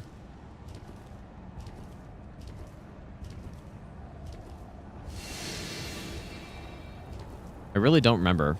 I definitely didn't jump much, though. Yeah, Horlu in the tutorial. They should have They should have made Godric have an arena-wide stomp attack. That would have been sick. I'm still kind of tempted to go the back way, and I think I will.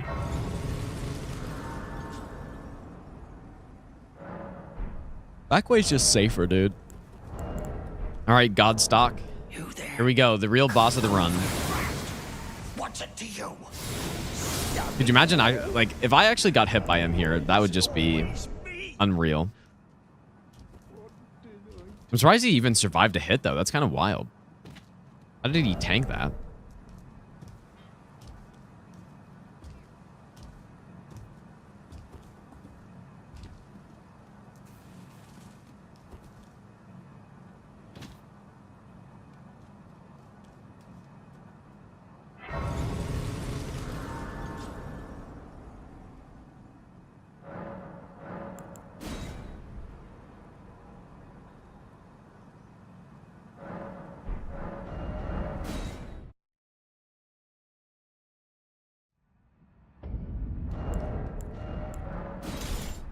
Wait, can I really not use this?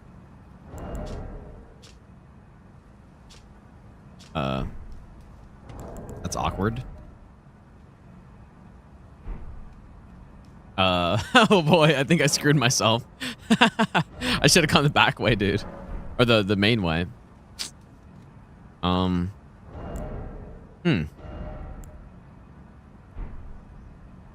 Simply go get Frenzied Burst.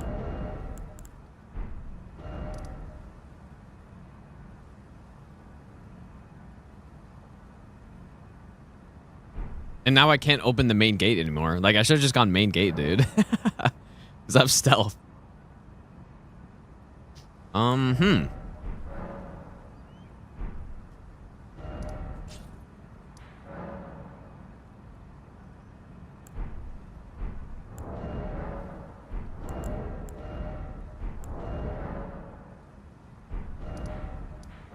Okay.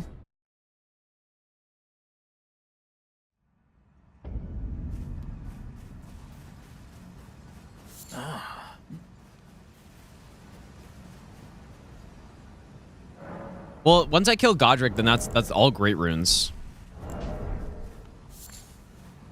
All Great Runes minus Rykard.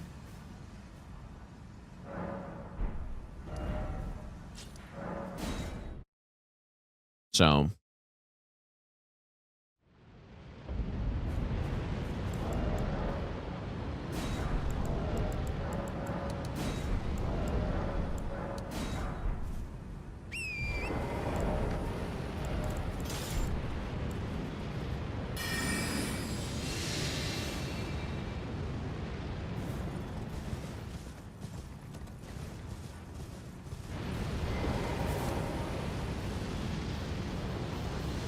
We're just gonna go get Frenzied Burst, I guess. Just gonna turn off the tower first, though. Yeah, I was kind of thinking, I actually was thinking that maybe I should just have him open the gate just before I kill him. Just have the option, but I did not.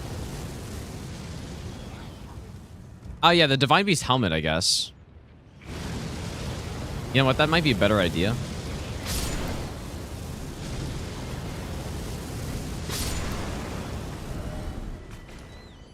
That's a good point. Yeah, just I have to go back away Stormveil now, and I don't have any range, so.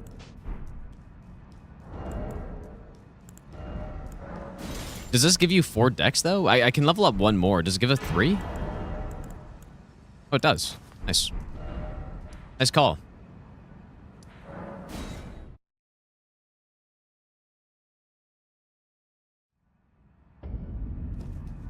Unupgraded Seal would easily kill these guys. I am using my controller, and I whiff. Of course. Yeah, unupgraded. We have 99 faith. It would have easily killed, but... all good.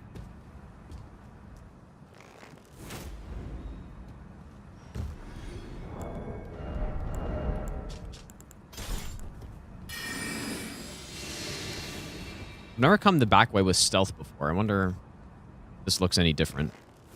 Probably not. This guy aggro's a tiny bit later.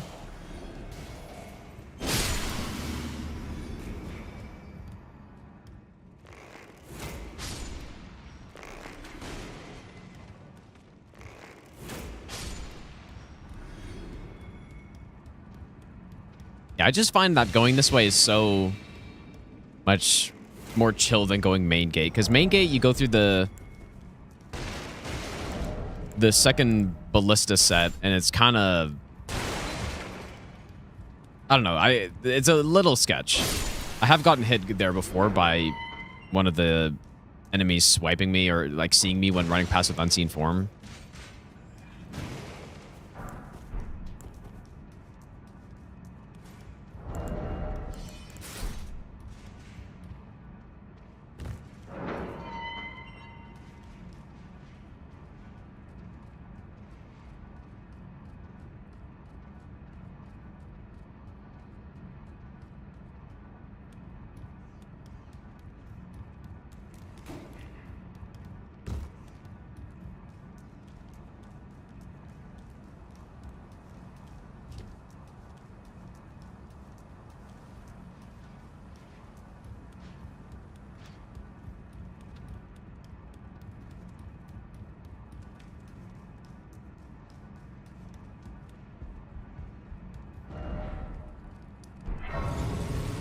I can't believe they haven't added a fully RNG attack. Well, you know, basically, yeah. If imagine if Nihil could happen at any time. that's what they need to do, dude. I mean, the Moon Presence attack is kind of a little bit like that.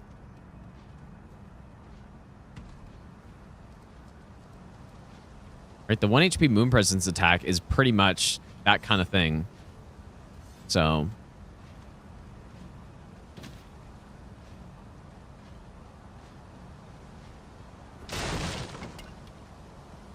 but yeah, I guess it can't happen at any time in the fight. It's got to be in phase 2 or whatever. So,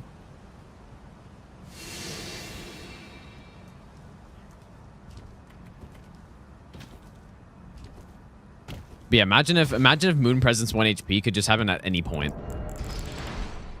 And you couldn't mark out fast enough if it happened or something. Giant Fire Breath feels similar to that too.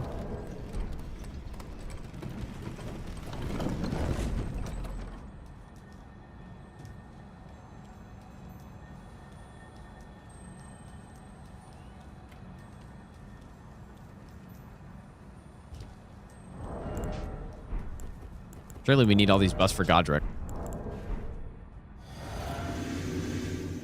No, Nihil is not a hit for no hit runs. I mean, if you wanted to, I think it makes sense to count it as a hit if you had a strat to avoid it or something, you know? But, or like by strat, I mean like if you could kill him before it happened. On this run, we did that, but I wasn't going to count it as a hit if he got it off because it's just, like, I don't know. No, that kind of looks like insanely bad damage, but I only hit him with one sword there.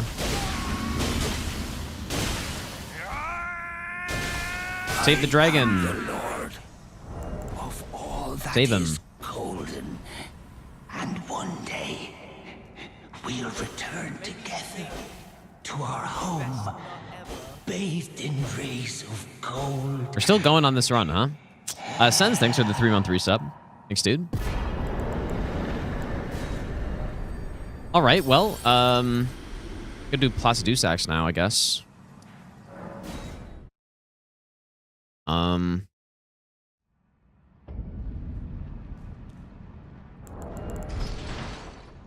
Placidusax, and then maybe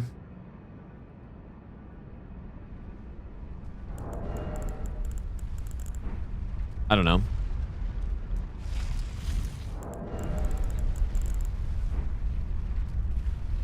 Yeah, we could, yeah, go back to DLC, I guess. Or I will surely get hit.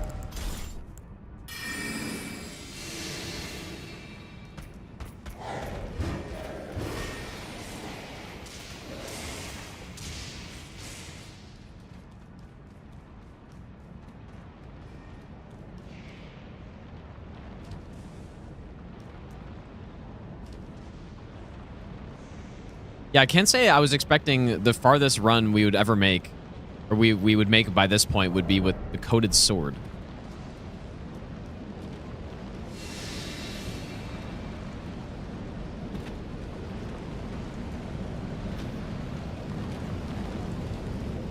Yeah, Plusidasics, dude.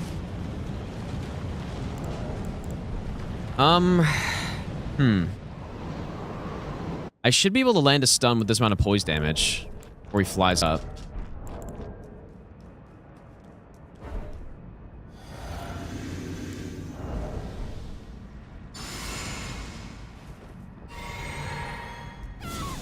But see, look, it's funny with this weapon. When weapons get put away, it still shows. And so you use Howl and you just see the weapon still out, and you're riding Torrent and the weapon still just, your offhand weapon is just hanging out there. Kind of weird. So that's 2. Oh boy, kind of scary.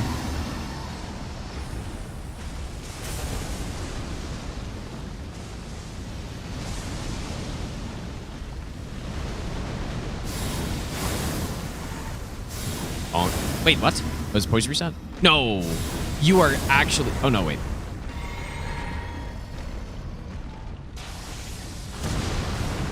I thought he was flying away.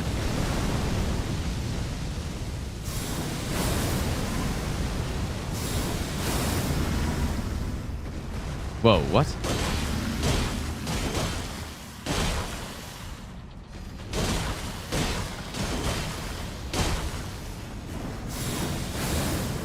What on earth was that? How did I mistime that or miscalculate that so badly? Oh, you know what? Because he's got 160 poise, I think, right? Kind of forgot.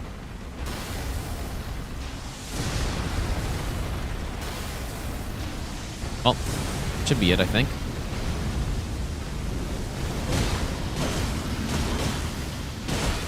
Goodbye, my friend. Pretty good kill.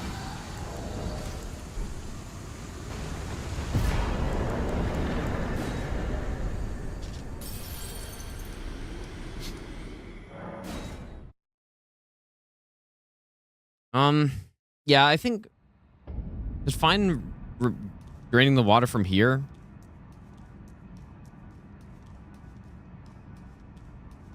The way I'm more used to is the other side, but should be fine.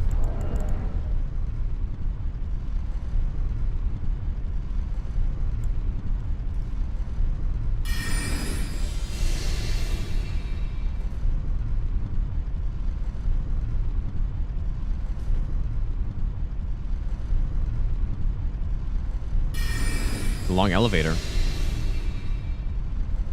Holy shit, dude. What? Oh my god. Guess I've never... You know what? I probably shouldn't have done that, but let's see what happens here. Yeah, probably over there is better. Well...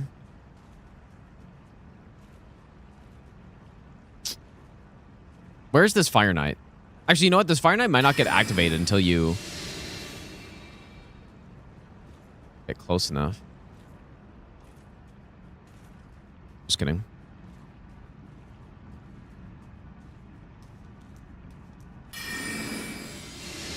Yeah, I don't often drain the water from this side. But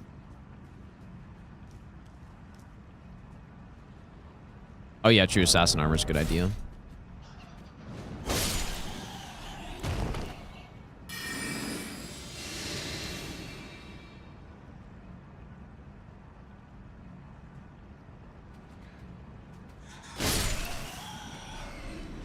Kayak ring? Oh, yeah.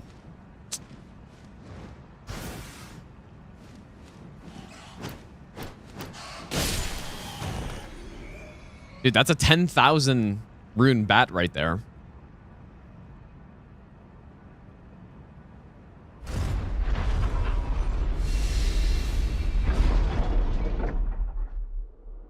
It's pretty big. Wait, so why am I going this way? I thought I was going to go to Gaius, but I guess I'm going Sunflower. But no, I'll go Gaius first. Not sure why. I kind of, I don't know what I was thinking.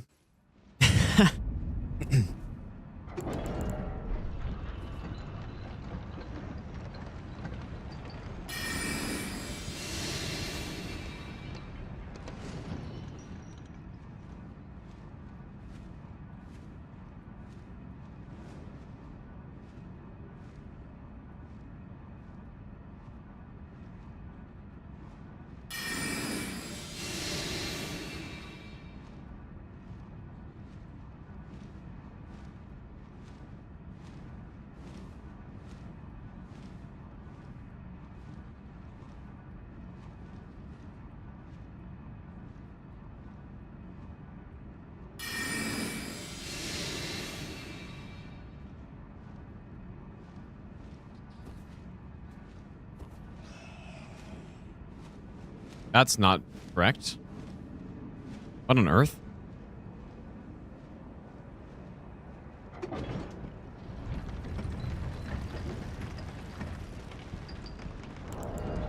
It's weird how the bats, like, the bats do that, I guess, pretty often on the rafters. They just kind of fall off and then end up kind of just sitting there because they can't do their path anymore.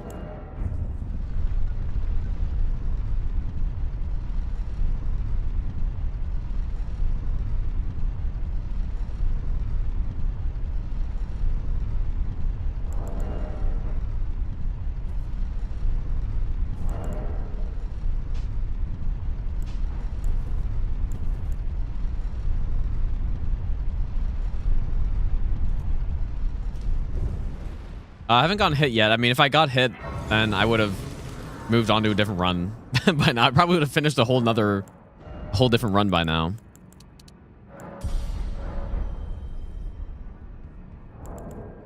Realistically. Okay, wait a second. Do I need stealth?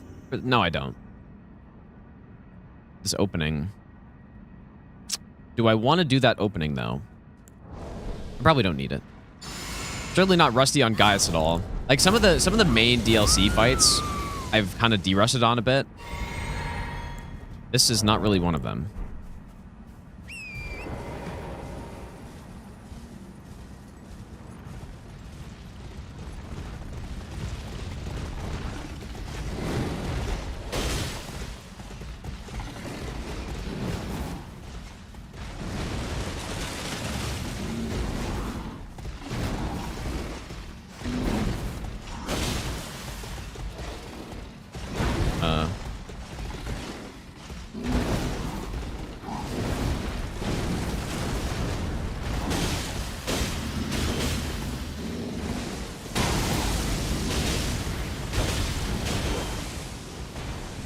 Pretty good damage.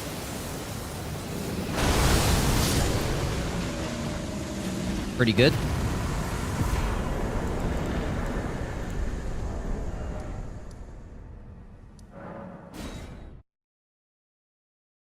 Guess we can. I mean, this got to be bad on the sunflower, surely, but.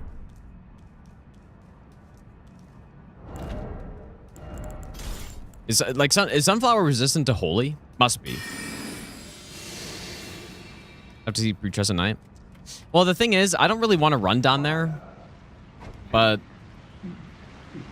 I guess we'll see what happens.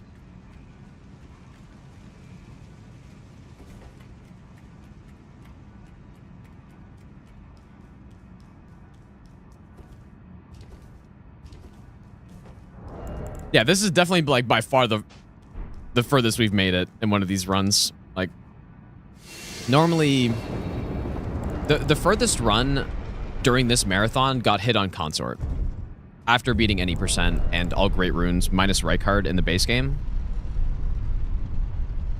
The furthest I've made it overall is this one, actually, on a run request, but there was a run I did Ice Spear. I did an Ice Spear no-hit run that I did manage to do any percent plus all great runes minus Rykard plus Consort as well. But I also didn't do Rolana plus Divine Beast on that either. And then I think I ended up getting hit to Rolana after I beat Consort. So yeah, the strat to get down to Putrescent Knight though. I kind of don't remember the strats.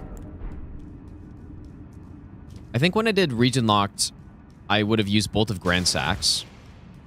When I did not region locked, I probably just used Frenzied Burst or something. And then when I did Stranded, I used the Spear to like bait them, I guess. I mean, I guess I can go with that Smith's Grip Spear strat, maybe. If I get that far. I mean, probably gonna get smoked here. I think last time I fought the Avatar, I was getting destroyed. But let's see.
Dude, that is crazy stuff. Wait a second. I need to see that one again, dude. I mean, that's crazy. I thought the attack was already like fully past me by then, and then I just like randomly get hit.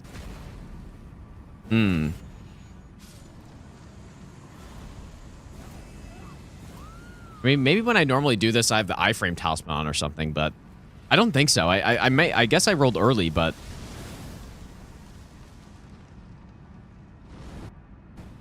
like, what did I guess I got hit by the arm or something? When did I get hit? Okay, come on. Like, I get hit, like, right here. But what do I get hit by here? Because the arm is over there, I think. Like, is that some random meme hitbox, or what is that? Like, the boss is way past me here. I think. Why roll back? It's because, so the boss always charges 3 times.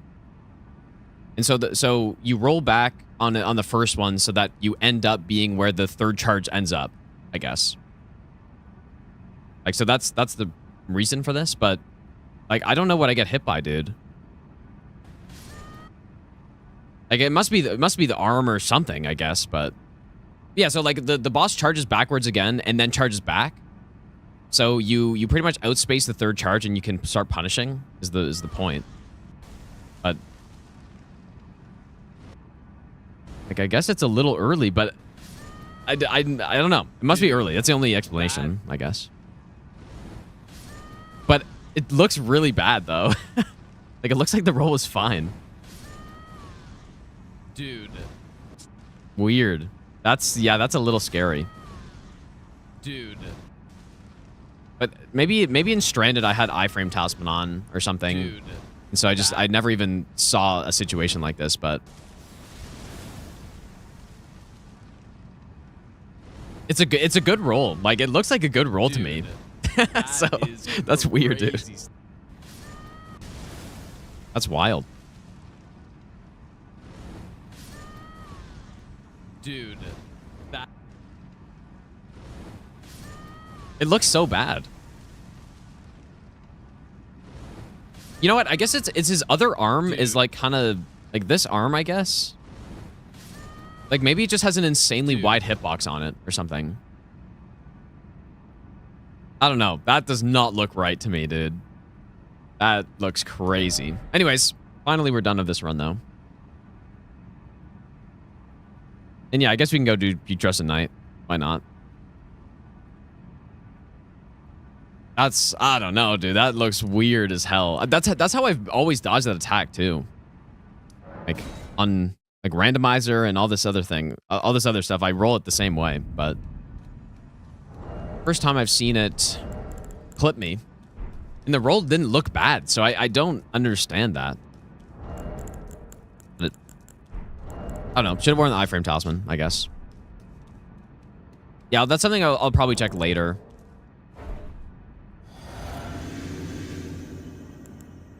Oh, you want to see something fun here, dude?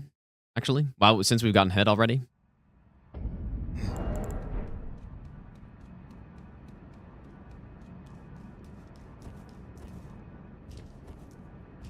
But yeah, I've never seen people so excited to see a putrescent knight fight.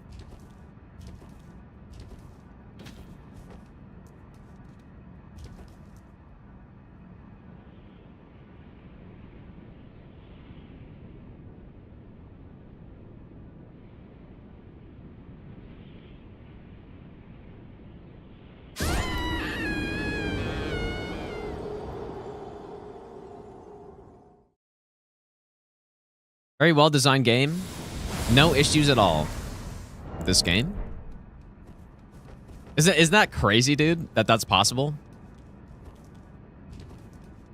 And imagine, you know, imagine someone's doing an all bosses no hit run and they didn't know about that. And they're like, okay, we're going down to putrescent knight. Pretty much, so why that happened is because I jumped from here. And if you do it the normal way, you don't trigger the fall timer, but if you jump, then the fall timer just kicks in right before you hit the ground. So I'm sure people have, there must have been someone out there that came down to this area like thinking they had to jump down, did that, died, and they're like, oh, I guess I can't go down there. And then just never fought this boss. Honestly, they wouldn't be missing much, but I'm sure that must have happened to somebody. It had to have. I do not remember how to fight this boss. I'm gonna turn on no death, dude.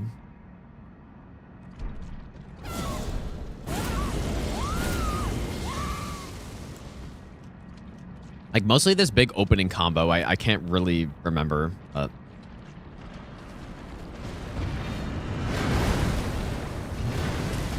yeah, that's not what I'm supposed to do. I'm not supposed to roll with it.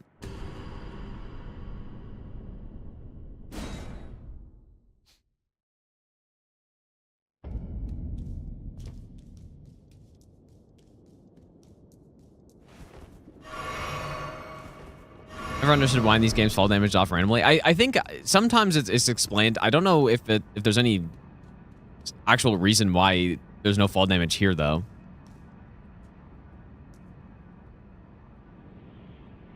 Yeah, I'm not a big fan of this boss either. Oh, you know what? I don't have the physic tier now, though. God damn it, dude.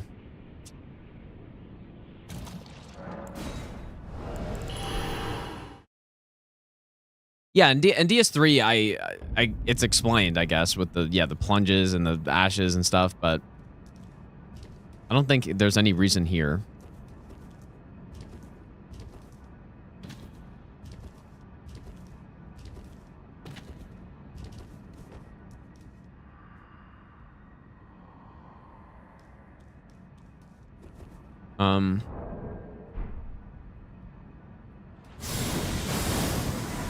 Oh, don't fall off at the wrong angle or else you die here.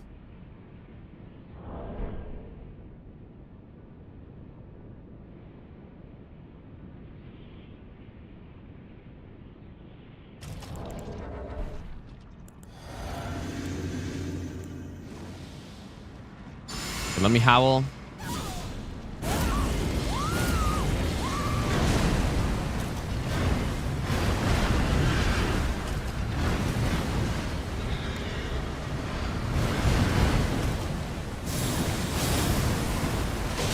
And I get smoked by the screen. Damage is good, though.